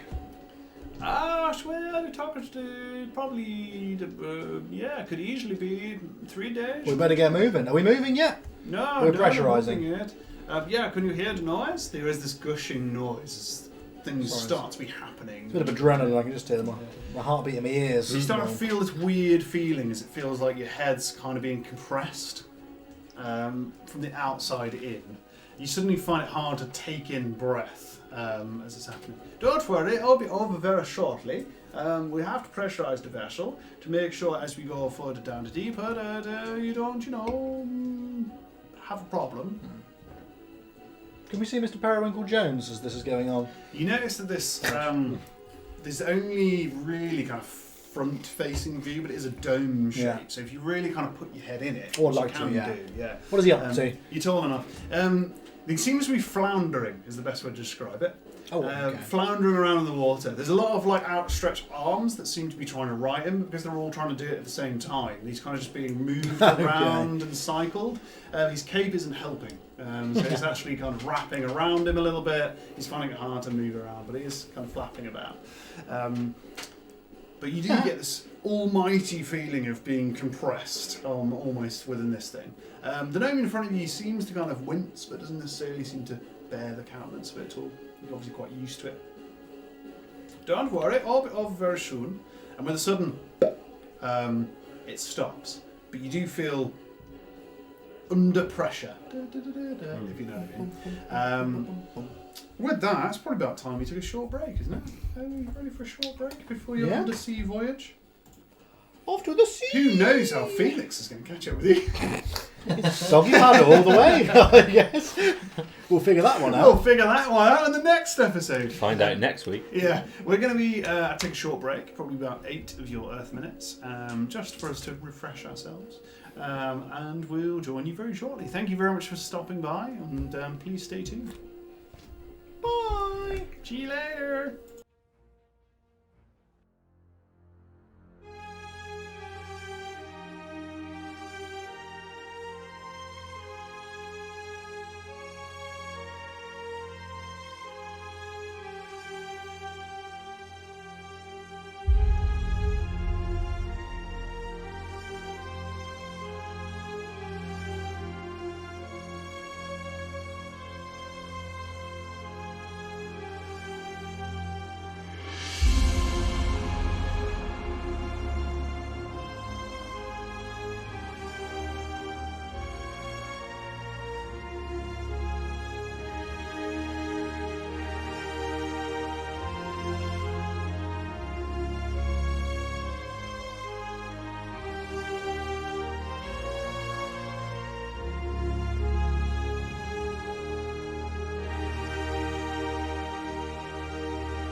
seeing you here.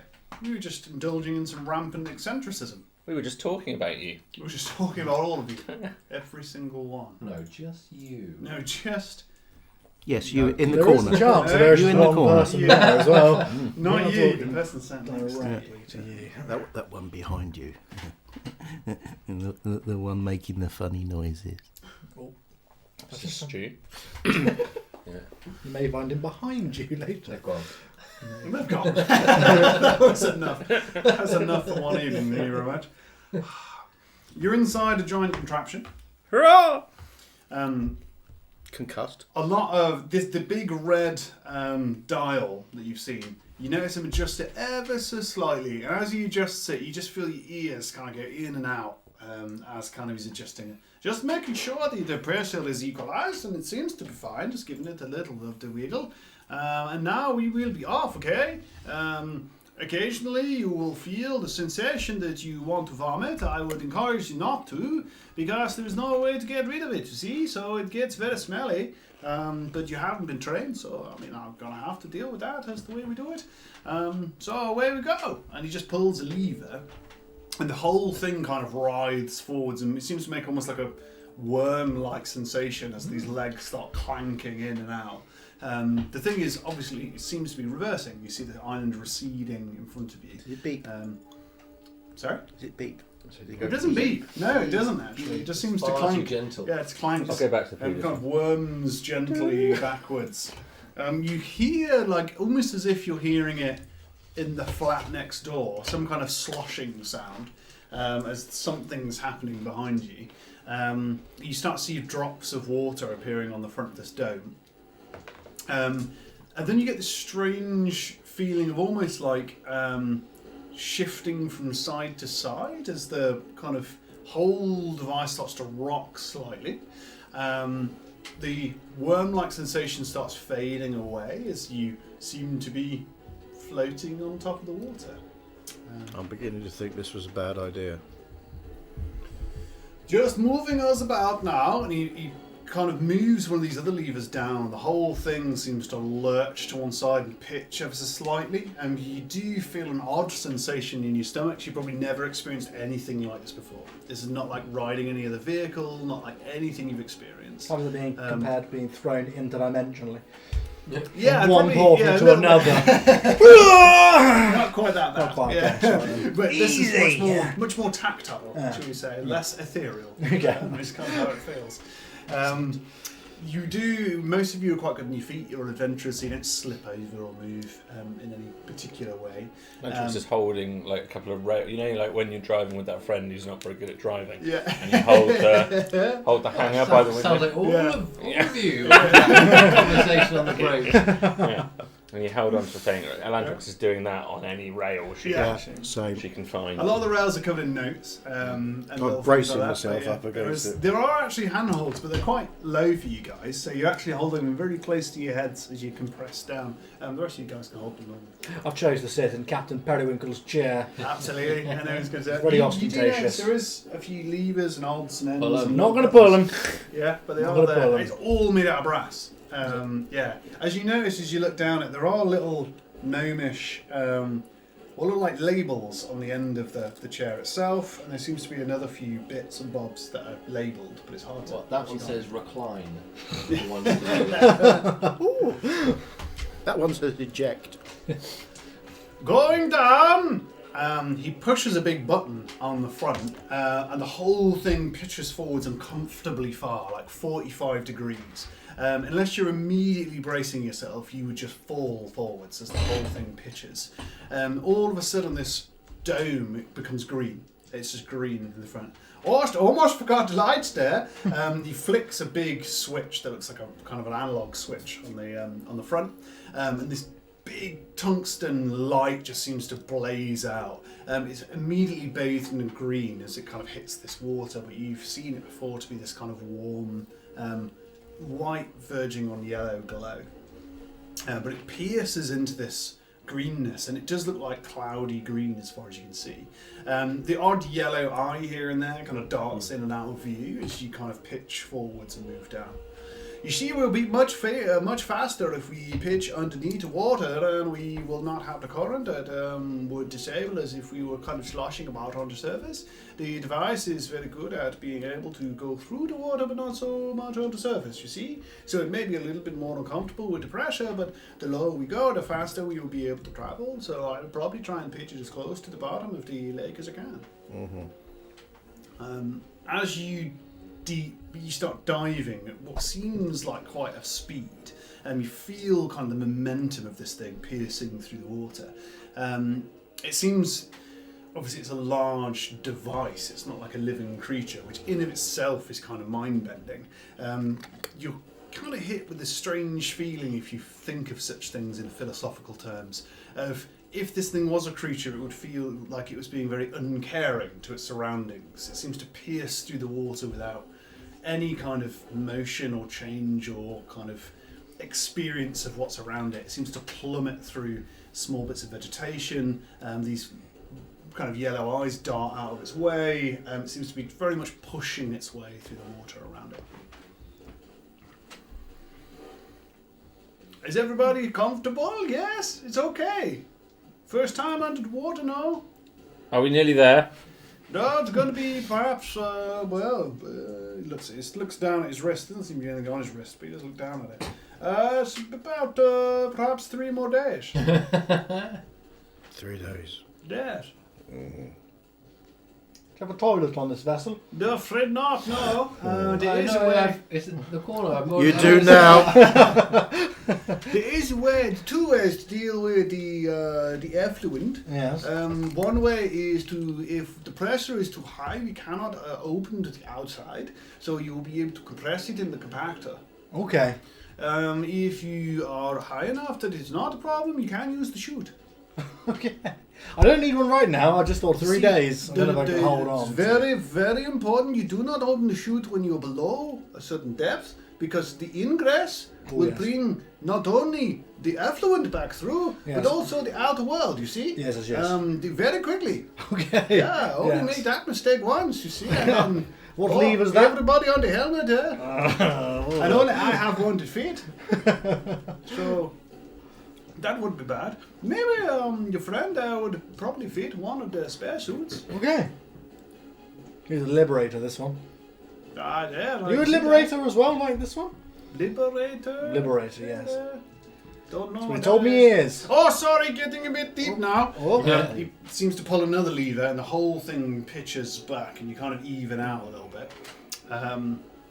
You notice for the first time as this light shining through, there are huge, almost like mountainous pieces of rock at the bottom of this vast kind of undersea lake.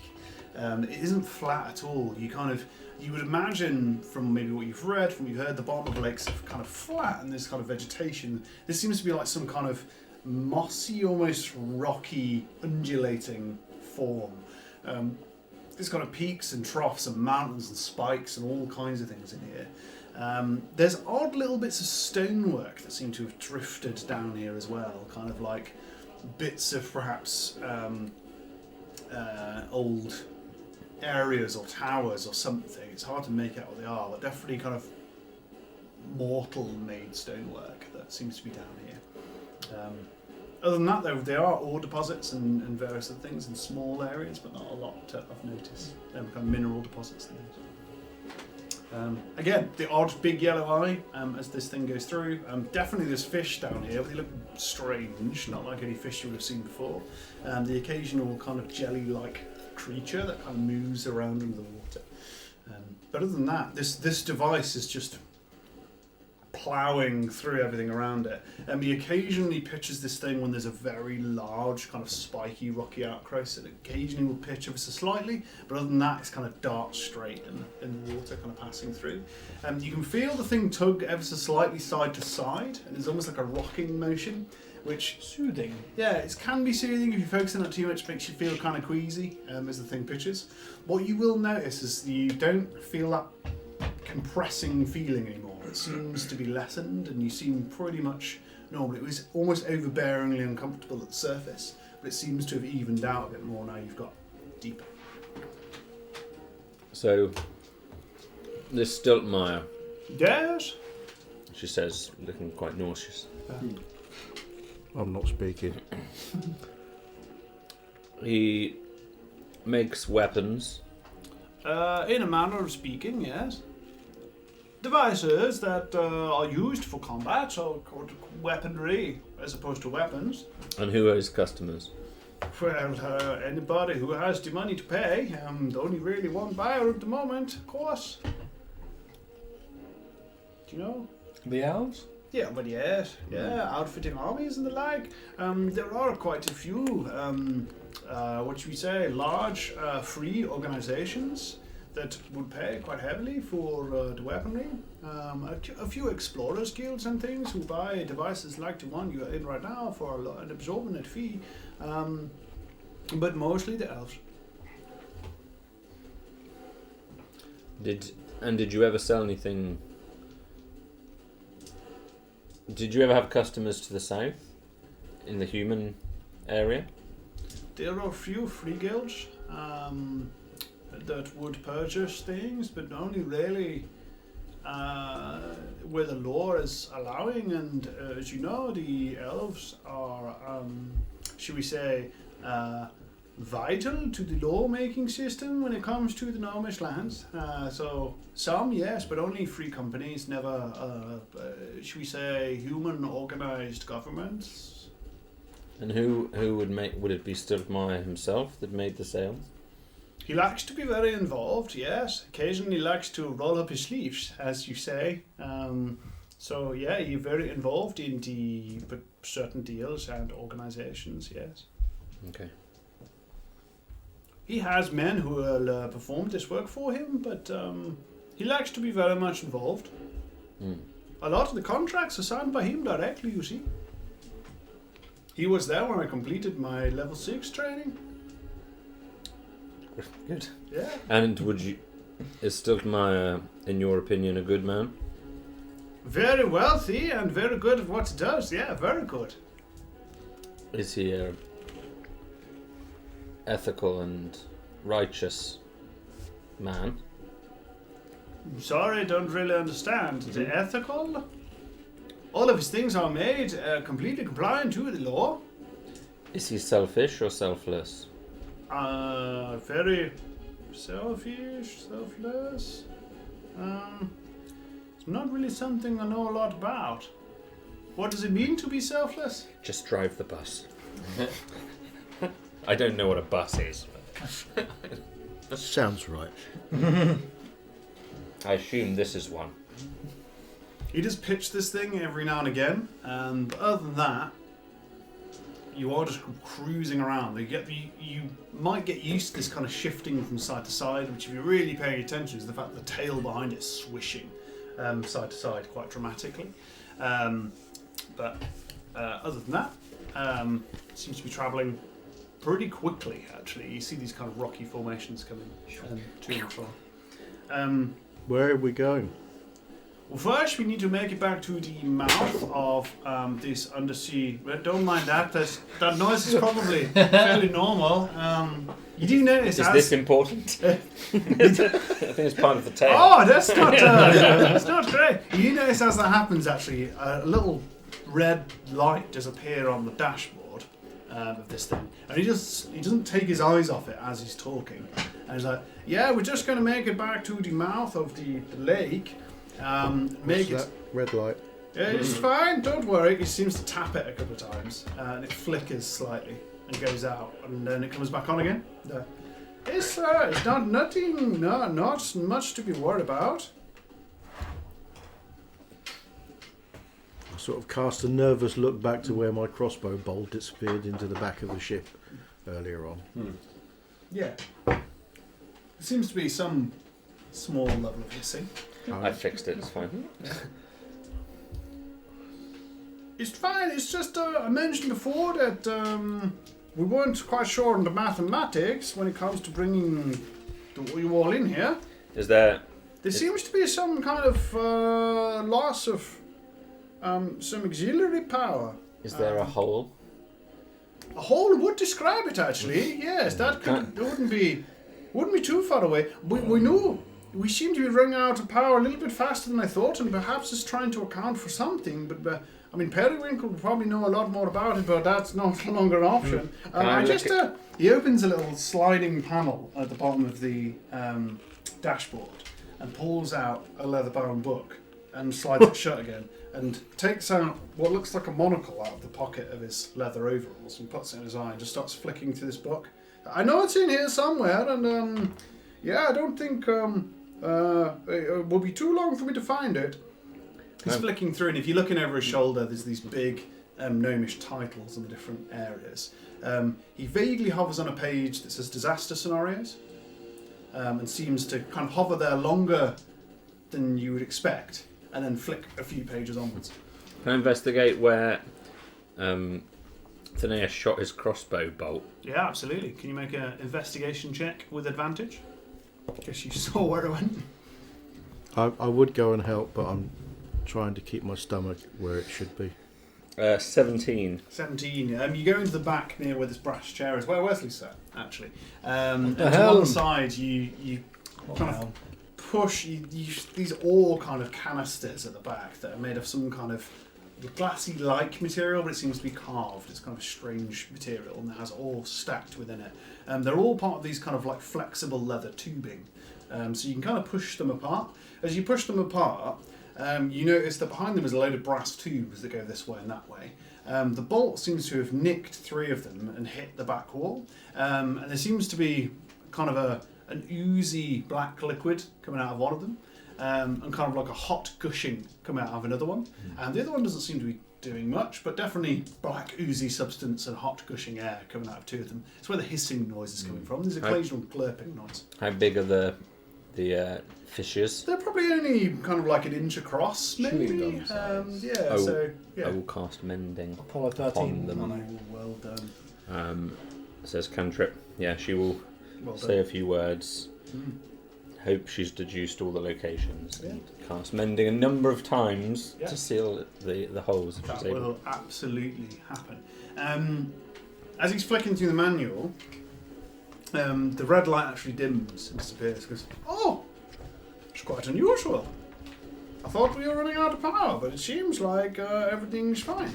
I mean, this light can only mean one of 47 different things, and none of them seem to be happening right now. So this is good. Yeah, must be malfunction maybe. Maybe we need to change the bulb, no? Nothing to worry about, everything fine. Then he closes the book, puts it back in the cabinet, slides it shut, and keeps going. Keeps it to herself.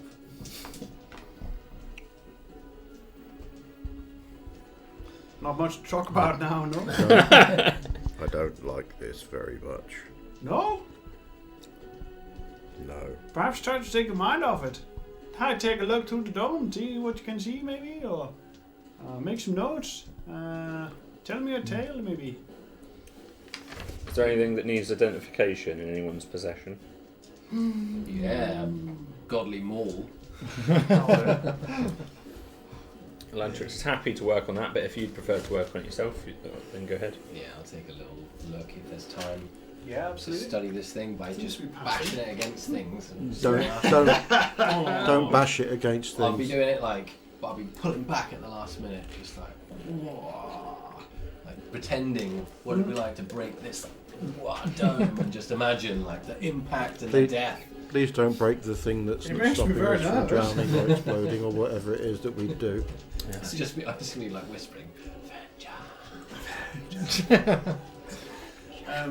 Absolutely, you can be attuning or understanding this this mall. Is anybody else up to anything? Gonna settle in. It's a 3-day journey. Settle in, Sitting in my chair. chill out. Just, I'll look for a book to read. But Use the- anything I can read? the waste Everything's hatch. gnomish. No, I can't read anyway. So I can't even read Dwarven. So no, I'm just gonna. The field manual that you always look at, is it picture book? Yeah, it's pictures. Yeah, yeah. It's guided illustrations. It's like a Lego manual. Yeah. Yeah, Lantrix going to settle in fairly depressed feeling, knowing that she's going to be locked in this container for the next 3 days with imminent depressurization a prevalent risk. Vengeance! Yeah, she's not feeling that happy. Yeah. Denais, what are you up to? I'm holding on to the sides of the machine, staring dead ahead, saying nothing, and trying really hard to keep my. Every now and again, I'll whisper in your ear, Vengeance. I'll just growl. It's gonna be a long 3 days. It's gonna be a Denais. long 3 days. So what happened to the dog? Oh, Felix. Felix, what happened to him? I saw him just before I met up back with you guys. He was not in a good place. He was deep in thought. What did he have to think about? He didn't specifically say, but he was not happy. Okay. Not happy. Did you know we've left? What happened just before? Do we know this? Is this in our... What happened just before when? Just before we disappeared? Did- We were having a great party, right? Yeah, because you two didn't see. They weren't there, were they? They didn't see what happened. I was I the disco did. ball. We came on. I would, yeah, we didn't go over. It was only Felix went over. Yeah, he technically went, he was on the boat. Technically, Oh, he was on the boat. we could that could be retconned Yeah. as required. Yeah. No, he was. He seemed very disgruntled, very unhappy, and I sort of look meaningfully at you when I say he looked very unhappy. What did you do? I saw that. I Did you give him found a bad dog? the location of what we're searching for. What are we searching for? I forgot. Vengeance! They were searching for Gorick. That's who we're searching for. Vengeance against... Why do you hate Gorick? It's all coming together now. What have you got against I've got the Gorick? Vengeance hammer, maul, and we're going to find Gorick. I can't let you hit him with your maul. He's coming back with me. What is it? What is my... Why don't you like Gorick? Gorick confiscated 12 barrels of explosive stuff from the HLF. Oh, you're one of those. Yeah. Oh, okay. You thought it was OTT. I'll show him OTT. That's why you've got a thing against him. GG. Sorry, well, I'm looking for him. So, if you could not smash him with vengeance, is that what it's called? Is it called Vengeance? This hammer as well? It's called I feel Darth. like it needs a name. Darth Vengeance. No, Darth Maul. Darth Maul. You do know enough about it, investigating it. The name of the Moor is Gordonin's Revenge. Whoa, look at that. I think that needs to be renamed. After a little bit of study, Here's a shout. Vengeance is vengeance. Yeah. through a little bit of Elantric's help to decipher some of the Dwarven, you know this weapon gives you an extra +2 to hit, which is exciting. Very nice. I'll give you this afterwards as well. But you can use a bonus action to speak Gordonin's command word, which you don't actually know what that is right now. Causing Vengeance, flames to erupt from the anvil. These flames shed a bright light at 40-foot radius and a dim light for an additional 40 feet. While the maul is ablaze, it deals an additional 2d4 fire damage to any Nice. target hit. 2d4. The flames last until you use a bonus action to speak the command word again, or you drop or sheath the maul. Also, you Sheath can them use all. it to commit. You Sheath can all use of it them. to create a torch-like light at will. That's some ass kickery right there, isn't it? It's not a subtle weapon. I don't think casting's very subtle as. This think it's is an perfect. indoor submarine weapon.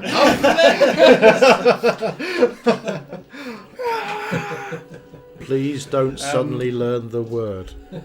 As you wield it and wield it around, you get a real sense of its character.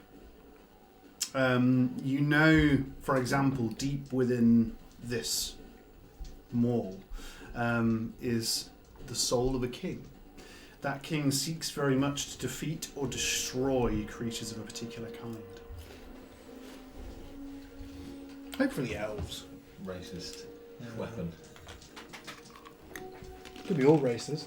I think it's dwarfs. I'm not a Space dwarf. Space dwarf. I don't know what I am. I'm a Wesley. You're the doctor. The Doctor. Oh, could you imagine it? You're a Durgar. A what? A Durgar. I'm a Wesley, I'm afraid. Wesley, you are a Durgar. Wesley Debenham, not Wesley Duergar. We've been. Your people are a Durgar, like Goric. I haven't met a Goric yet. I've spoke to him. You note how we look dissimilar to you. Our skin is fairer. Our size is mostly larger. Yes. Not always. The other person the one other Durgar I've ever met, the only other person that looks like you is Goric. The hammer torches a little bit. You sure he's not a Goric Debenham? I don't know. I've never heard of a Duergar, and I don't believe you. No, she wouldn't know. Well, I think that is to be disputed. I've never met a Duergar. I'm pretty sure I'm a Wesley. But, each to their own, I guess. You know how... you know how there was a... Have we got this guy's name yet? No. Now we're good friends. What's your name? No, I would rather not if you don't mind. Just driving. What does it say on the certificate?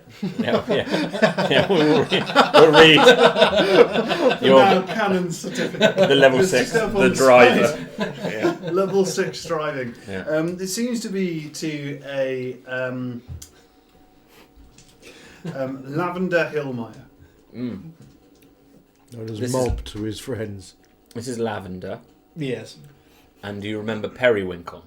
Oh, yes. Yes. Would you agree they looked somewhat similar to one another? He looks quite similar to this, to Caston, I would say. Oh, this does He's a- kind of nice. To me? I would say he's just a little bit smaller than you. Well, very different. Just a little. Just because we're the same height, we have to be the same species. We're very different people, you know. Periwinkle Yes. and Lavender, Lavender, yes, is my name. gnomes. Yes. Half elf Half elf. with the pointy ears. Slightly less pointy than. Elf. Pointy ears. Okay. Halfling. I'm like 2/3 Ling. Hairy feet. He said he was a liberator, not a halfling. That's more of a descriptive. It's an occupation. What was your occupation?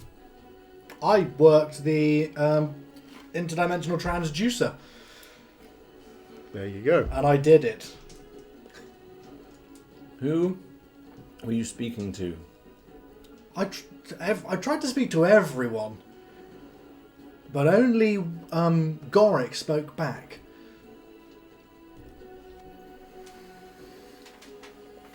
And there were people. You were the only person. That I know, there was other people, but just the food entered the room, and providing I cranked the handle, the food kept coming, and I do like mashed potato. And who? And you didn't communicate with anyone else there. No. Where were At the you? bureau, Where is the bureau? I can't tell you that, I'm afraid. I was pretty isolated while I was there, and I was there for a long time. It sounds like you're in a workers' camp, a slave camp. I don't know what that is, but I enjoyed my work. I've liberated plenty of people Have from you? these camps. I didn't need liberating, I didn't think. I think we liberated you. From the spooky mansion. Yes. That's liberating. That wasn't the bureau. Once I'd made contact, I'd got upgraded. And then I got upgraded into the away team. And this is where I am now. Name, badge and everything. To prove it. Just like this certificate. Wesley. That's quite nice. That's sweet. Yeah. It's very Notice nice. that before. Yeah. It's very good, isn't it? Yeah. Yeah, I the don't States, get one. You don't half. get one as a level 6 actually. You're not? No, I don't- name on the certificate though. I'm not level. I've got the field manual as well, which I'll that's show because it marvellous. looks very good. Yeah, sure. All best to look at the Again, controls. many, to demonstrate many scenarios and how to deal with them. Can I have a look at that? Is that You can, okay? yes. It starts Yes, leafing yes. through. It's quite a big book. Yeah. It starts leafing through. Okay, This it's is quite nice. quite remarkable. There's a lot of scenarios in there and how For to the deal moment with them. there, I thought I wasn't picking up on the common. You were saying a lot of things that I don't seem to understand. But this makes perfect sense. The way they can make the sense without the words. Yes. Quite interesting. Yes. Yeah, it's very I good. think there's a lot of research went into that. Don't know who done it, but How to make friends. That is quite it is. useful, actually. Yes. Something I struggle with. Everyone seems to threaten me fairly Yes. soon after meeting me. I was reading this not so long ago. This is really good. Yes. Ask for coffee was in there. Coffee, Yes. yes. Nod. It suggests find common interests. This is Do true. you play volleyball? Do you play volleyball? Do with the net and the ball that goes Yes. over. Yes, actually. Do you like? Do you like coffee? We do import coffee. Yes, I've never drank quite coffee, useful. I like anything that you drink that has to be taken with extraction under pressure. So coffee. Okay. The black milk. It's very niche. So there are a lot of pressurized drink type devices that they make excellent foamy kind of creations. I would love to try one sometime. But when you get to Stiltmeier's fair, you will be able to try these things. I think we have just become friends. I According would to this, consider you a friend. manual. Yes. Would you like to shake my hand? Yes, please, sir. Well, thank you very I'm much. a bit wet at the moment, but I'll shake your hand. Nice to meet you. I assume that is Wesley. It says that that's okay. Lavender. That Yes. your hand is wet, so Yes. Okay. it's a bit surprising. It's all right.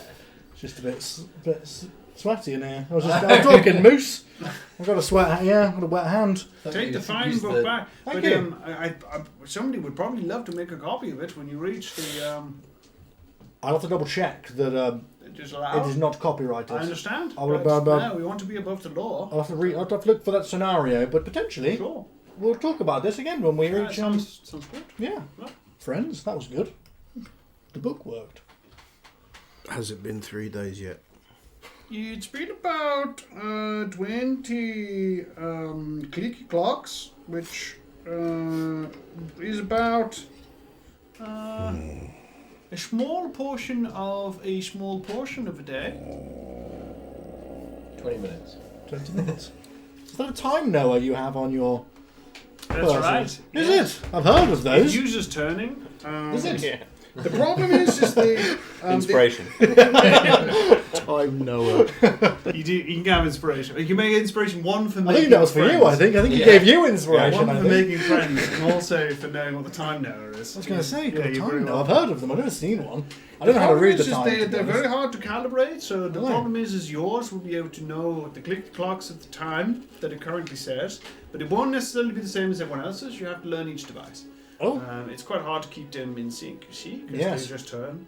yes, yes. But as long as you get used to how many click clocks there are in a day, you can kind of figure it out. Why do you keep them in the sink? No, in sync to make sure that two of the devices are saying the same amount of clickety clocks in the day. Ah, Everyone is different. I Does see. that make sense? Mm. Mm. It can store an incredible amount of turning, though. You can even use them to power other devices. Wow. For example, limbs or eyes, etc. I have not quite reached a stage where I can afford such augmentation, but a lot of my colleagues have gone as far. We're in search of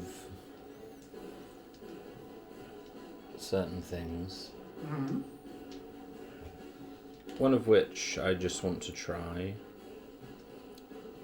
After you mentioned eyes, Yes? do you know of the red eyes? The red eyes?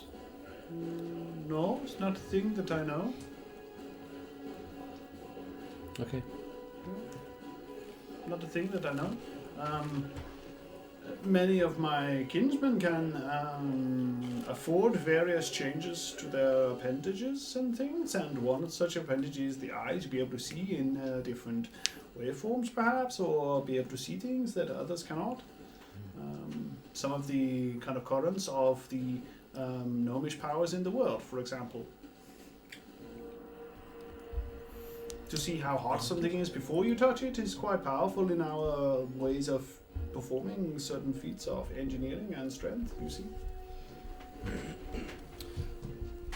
The red eyes are one thing we're seeking. Had some yellow eyes. Does Gorik have red eyes? You've met Gorik. Are we there Really yet? missed that explosives, do you? What did you plan to do with your explosives? Liberate! Liberate what?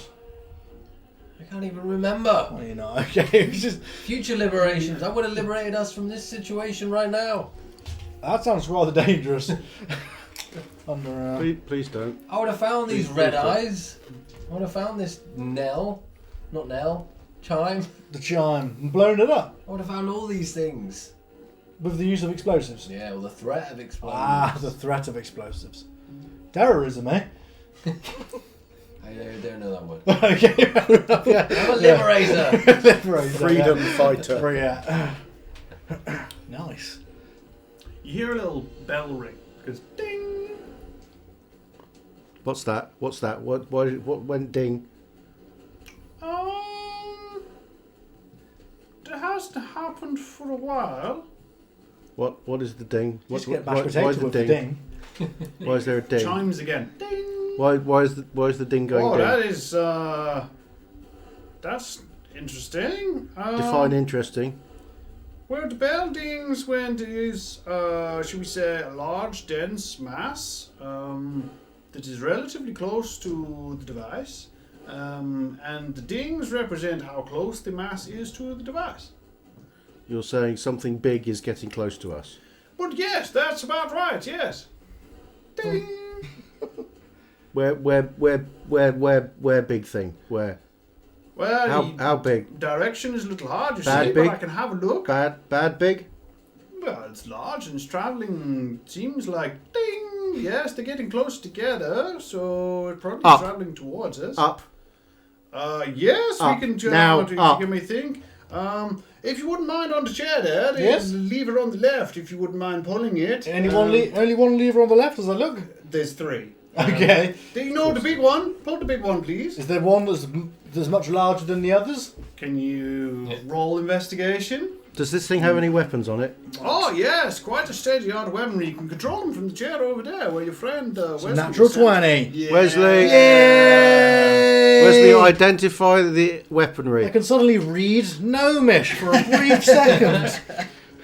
The subtitles come up. The subtitles come up. Yeah. And one of those levers look like you would pull it in an emergency should you need to surface very quickly. That's the one I shall pull. And that's the one you pull. Yeah, lovely. You hear a gushing noise, like something inflating. Uh-oh. It's like a It's the shoot. and all of a sudden, you suddenly pitch forwards as something seems to jar the back of the device upwards, and you start to.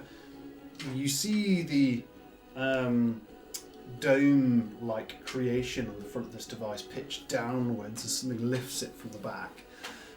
And just for a brief moment, you see a very large tail fin that just canters across the front of your vision and disappears very quickly. Ding! Oh, that was quite a creature there, wasn't it? Haven't seen them down here. That's very interesting. Ding! Doesn't seem to be getting much further away, which is interesting. Seem to be following at some distance. You are still pitching upwards. This is like Star Wars, and the bigger Yeah, fish. there's always a comes to bigger save fish, us, yeah. That's what I'm hoping right now. Can you identify the weapons on this thing? Can I You did identify the roll a weapons? 20, It's so up to you. There's a lot Is there of- one that's marked looks like it's got a harpoon drawn on the end of it? Can we send Thanaeus down into the There's a little bay with a Gatling gun. We can just send him in. Oh God! Please tell me there's a turret gun or something. Sadly not. There are a lot of levers and pulleys and various things on the chair that you're in. You think other than the one you pulled, a lot of them are probably weapons, but you're not really sure which ones. I'll probably try and pull a Lantrix over, knowing that she speaks Gnomish. I'm going to hope that she reads Gnomish, seeing that we do have. They seem to be kindly labelled them. So, would you like to pilot, please?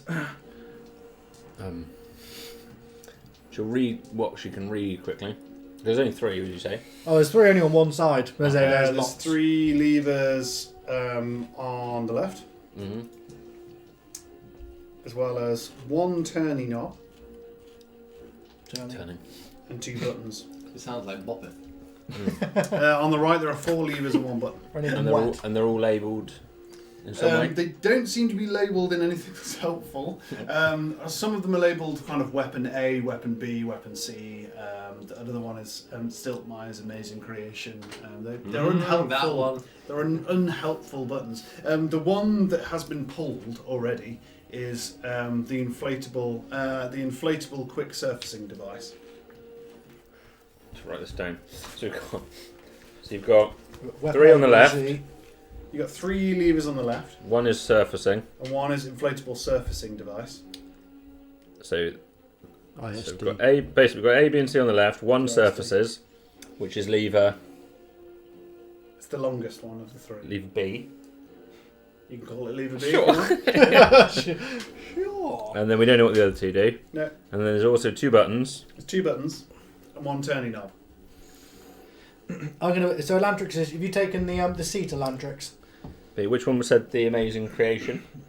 One of the 2 buttons says the amazing Stiltmire's Amazing Creation. Have we got enough hands to do them all at once?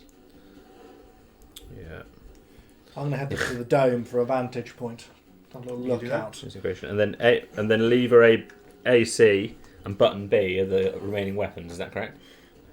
Yes. I'm just making sure my note taking matches your note Yeah. taking. Weapon 1, weapon That was a 2, pencil. That was a fountain. weapon Fountain, 3, and then the knob. We don't know what that is. don't An know what the indication turning of knob what does. the knob does. Yeah. Is there a button marked Weapon X that fires Wolverine at the adventure? You can survive anywhere. Lavender. Yes? Quick rundown on these levers, if you don't mind. Oh, wasn't trained in weaponry, I'm afraid. Great. Level 6 pilot. Of course, Periwinkle was our weapons master on board, as well course as he being was. our captain. Who Hence why he had the chair. And the pin. Sorry? And the pin. Yes, you And the see. pin. Um, I spotted that. A letter of commendation for his success as a captain. A letter of commendations, is it? Yeah, from Stiltmire himself, one of the highest standing captains in the Stiltmire's Corporation. Is it? Yeah. He was Yeah. Mr. Fantastic. That's why we call him Captain Fantastic. Did the Maul inherit his knowledge when it hit him? Didn't think so. Yeah, I don't think Rogue. that's one of the Oh. powers that he has. Okay. Are we still rising? Yeah, at an alarming rate. Mhm. Yeah, it's pitched downwards. In fact, the lower surface of the water, the lower reaches of the water are no longer visible. It's kind of fading out. Should we need to open the hatch suddenly? Just Oh, run I us wouldn't into. do that if I were you. But should let's say, an operator become immobile at any point in time, Okay. and we needed to get out of here? Yeah. How would we do that? Well, you could you did a couple of ways. One is you could depressurize the chamber. Another way is you could hit the quick release. If you hit the quick release, it will depressurize itself, but you may cause serious injury. So I'd recommend that you go Don't do through that. the depressurization procedure and then do containment release. How many steps is the depressurization? It's only 4. Yeah. 4. Can we depressurize as we climb back to the surface? I wouldn't recommend Yeah, that we'll because have to the wait. external pressure is changing, and if you do the internal pressure, we may implode, Okay. which would be unfortunate. It'd It's rather very be low unfortunate, level yeah. of survival in the implosion. Okay. Would you care to run us through the depressurization? Stages. Yes, I can do that. Well, first, you need to press the humidity engagement button. Don't do The these humidity engagement button will make sure that the inside humidity of the chamber matches the outside humidity of the chamber. And which The button is outside that? humidity That is is the the ocean. blue one in front of me. But that's why you won't press it until you surface, of course, because otherwise No. you will drown. I'm just confident you're going to be knocked out soon. So Yes. blue button, then following the The blue button deals with the humidity, but you cannot press it while you're underwater because you will drown, you Sure. see? Yes, and then you need to make sure you press the passenger alert button. Can you which point is us to the- that one? That is the yellow one. Blue button, then the yellow button. That will change the internal environment to make sure that it's dosed ever so slightly with a mixture of herbs and sensors to make sure that you are calm when the rest of the depressurization chamber undergoes its. It's very important, more The important than third it sounds. button? So the third one is not a button. You see the red knob? Red Red knob. knob. The red knob. That's the different big to the turny- red knob next to the one. No, I- that is the that right is one, that the big one, okay. turny one. Yes. turny You one. turn that 3 times Three times. clockwise. That will depressurize the chamber. Mm. Okay? 3 times only. 1 She time has a counter. parchment. She's frantically Yeah, 1 scribbling. time counter. Then 2 more times to the left. Depressure. To the left. Depressure. Repressure. Depressure. Clockwise, then counterclockwise, then left. That's right, yes. It moves. It will pitch to the left ever so slightly. Yeah. Clockwise. Anti-clockwise once. Pitch left. Okay. Yes. Don't turn it left. Okay. No, that would continue to pressurize the chamber. And then pitch it left. lastly, Yeah. And lastly, you pull the disengagement release. right. Now, in And, emergency, can you show me that quickly? that is this brass slider that you pull to the bottom and then jerk to the right to latch it in place. Brass slider. Yeah. Pull to the right. Straight down, pitch to the right to make sure the spring doesn't bring it back into its original position. Otherwise, it will not open. Okay. Thank you. You can use the brass slider in emergency, but it will cause explosive decompression, and very likely you will suffer some form of injury. How far away from the surface are we? Oh, we're getting quite close. Great. Ding! It's quite unfortunate that it's following us, don't you think? That is, normally it wouldn't happen. What level are you now? Specifically. Did she just get? We don't have a printer, I'm afraid. But this could easily be a level 1 procedure. Do you have any navigation on this vessel? But Like- use the dome. And We don't know where we're surfacing. no, We have no idea. We could be in the middle of an ocean. we are very Well, likely we're in the middle. very of the likely in the middle of an Yes. ocean, otherwise we wouldn't be all this wet around us. It's true. We were in a lake before, an underground cavern. but- Big lake, big Yeah. ocean. Doesn't matter. Just get us to the surface. We're getting there as fast as we can. Literally as fast as we can. There is no possible way. Initiate the procedure. No, no. There is a small problem. Oh God. We used quite a lot of the energy already, and now we are using more air than we expected, given that we have a much bigger crew than before. The resurfacing is draining quite a lot of our power reserves, and as you can see, the red light is on again. It is likely that we will run out of energy very quickly. Before we get to the surface. I haven't done the mathematics, but I can begin to calculate it if you so wish, but it may take me a little time. We should pull the brass knob down. I and wouldn't. to the right. I wouldn't do No, that right no, now. no. Ding. Now, am I right in thinking the great gnomish powers are powering this contraption? This is right. Yes, you're very well read. And to my recollection, they are hot, cold, wet, and turning. This is correct. I'm not an engineer, but yes, or an artificer, but this is true. We are surrounded by wet, That is true. Yes. and you have a timepiece which contains turning. This is true. Yes. I You have hot. I have hot. That is also true. We just need to manifest cold. Anyone? Well, I've got a cold sweat happening. I'm afraid we're going beyond my qualifications now.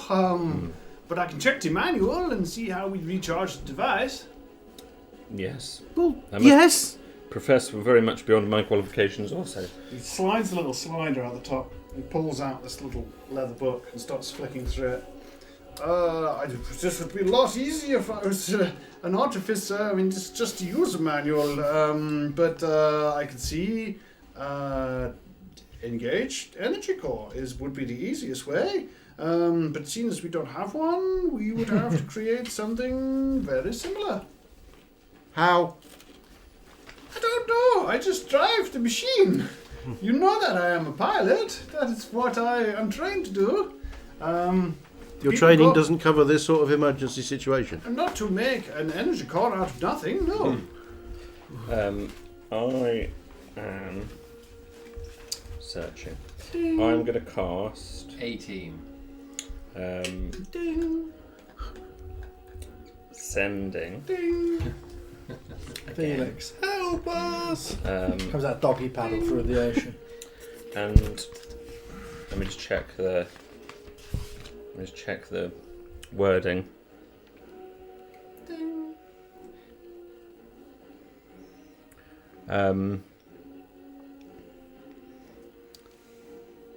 I think we may have to disengage the ISD and make the rest of the surface travel manually. The ISD seems to be draining our energy reserve fairly quickly. We still be able to surface? Yes, but slower. It is your But- choice. but is it more- I'm not a but- captain. I'm just but- advising okay. you that we don't have a Alright. lot of energy left. If we disengage the ISD, will that enable us to still carry on surfacing at enough of a rate that we'll get to the surface before whatever catastrophic thing would have happened when we run out of energy? Well, based on the timing of the bell, I could perform some mathematics for you and be able to calculate whether we could do that, but it would take me a bit of time. Stop talking, do. Okay. Mathematics on the ringing of the bell. I can do that. May take me a while. One moment. Ding. I was going to send in some help, but I think this is too complex to convey in 25 words or less. Do we know what's out Help, there's brass hostile? machine. Sorry, I'm just drowning, trying to get do to some surface. mathematics. Sorry, sir, Right you now, concentrate. I can calculate it. In that. I'm gonna have a look at the dome. Ding. Is it hostile? A dome? No, it's a big glass thing.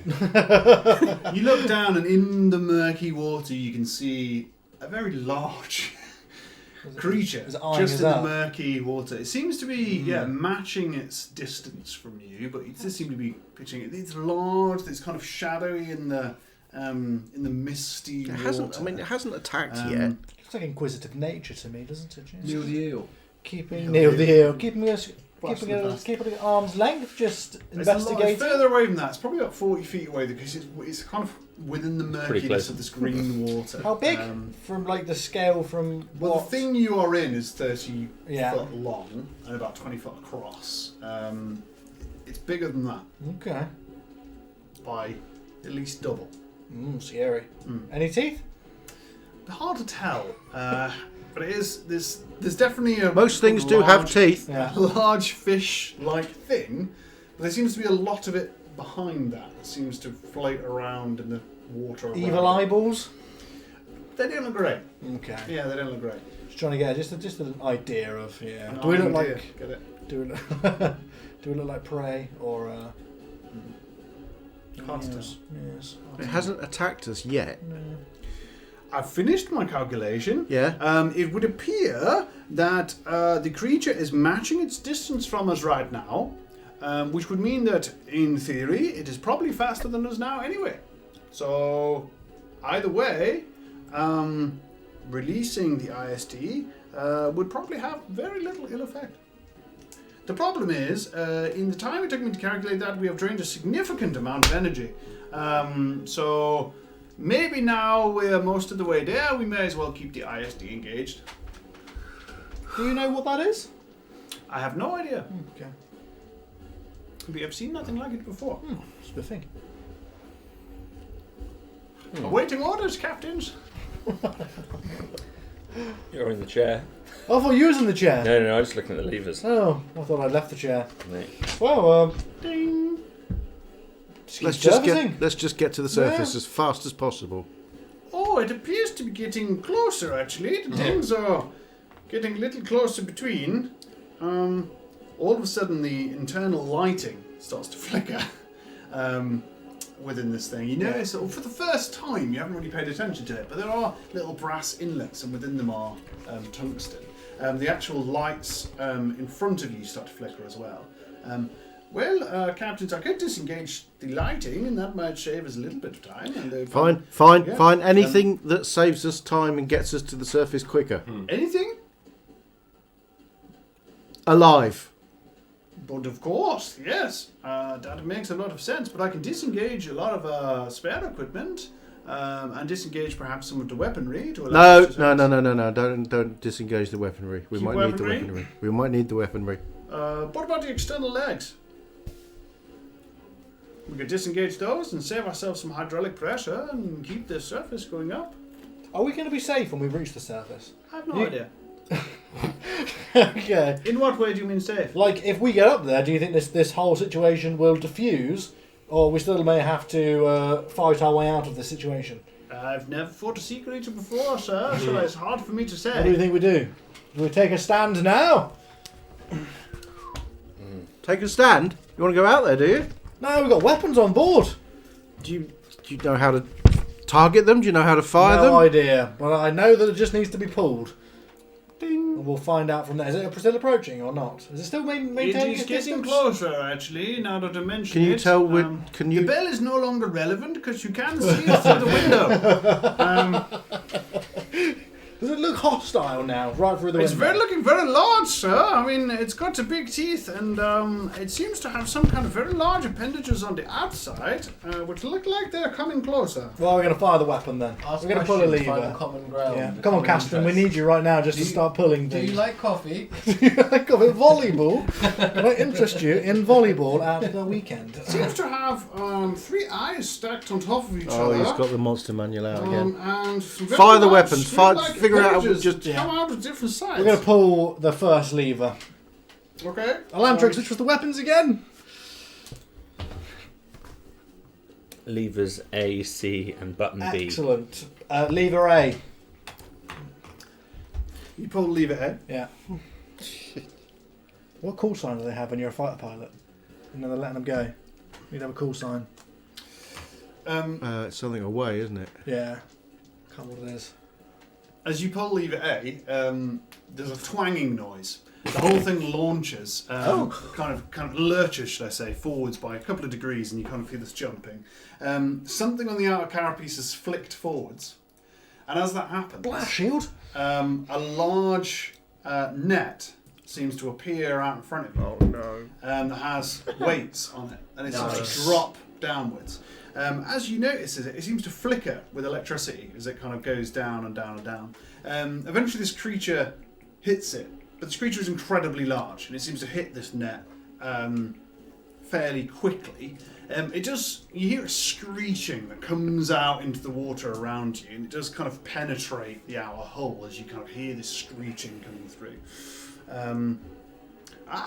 So that would be the net of thunder. Only one of those, I'm afraid. Didn't seem to do much, but well done. Nope. We're going to have to pull the others. We're going to go for... I'd recommend doing something. yes, we'll pull the other one. Weapon... Lever C. Lever C. Lever C. Okay. Does this craft have a name? Well, yes, this is Stiltmeier's marvelous clamping device. Oh. Not marvellous missiles. I'm afraid Or not. torpedoes. No, afraid not. Okay, right. Well, weapon C. You pull it. Fox and 2. The mandibles in front of you slam shut as it gets closer. It lets out quite a large noise, does, and the creature just back off ever so slightly when this thing gnashes Okay. kind of in front of you. Oh, that Okay. Yeah. that seems to help. Keep clapping. Okay, I'll lift the lever. Does it open up again if I Yeah, lift it the does. lever? Yeah, right, it we'll leave opens that up. one and we'll In try. fact, you notice as you pitch it, it Yeah. will go in and out. Okay. But if you just slam it, it will slam shut. If you Nice. slam it open, it will slam open. But you can pitch it. Test button B. Button B.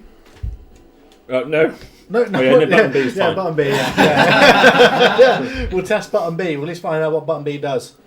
Is it useful to us? Big dome Or just was it goes useful pop. to us? So button B Would have or been button useful 2, an as hour it's written ago. here, is labelled Stiltmeier's Amazing Creation. Oh, no, I've got Excellent. that as button A. Have you? Yeah. Oh, jeepers! Our note-taking systems are all messed up. Well, we'll go for A then. We'll go for your note system. No, do you want to match? Yeah, because later on we'll use yours. A, button You're A. clicking the one that's labelled Stiltmeier's Amazing Creation. Yes! Okay, you're going to do that. It's got to turn disco ball. As you do that, you hear a whirring noise. So a whirring noise that's happened to us. And as that happens, you then start hearing a repeated twang. Twang, twang, twang, twang, twang, Nice. twang, twang, twang. As that's happening, you notice what looks like crossbow bolts coming out the bottom right hand of the dome in rapid succession. So crossbow bolts start firing and firing and firing. Cool. It hits this creature dead on, and you start pinning this creature one after the other. Ping, ping, ping, ping, ping, ping. This creature kind of waves from side to side and starts growling. For the first time, it opens its mouth. Its mouth is circular. Oh, nice. And there are row upon row of teeth that appear. The mouth seems to open from nothing. It's almost like an orifice. A sphincter, if you will, that opens out very wide, filled with undulating teeth. Hey. With that, the creature takes an enormous lurch forwards. Oh, somebody's following us. Really? Hello, follower. Jack Oh, Dungeon bloody hell. something. Nice Thank to you very meet much, you, Jack.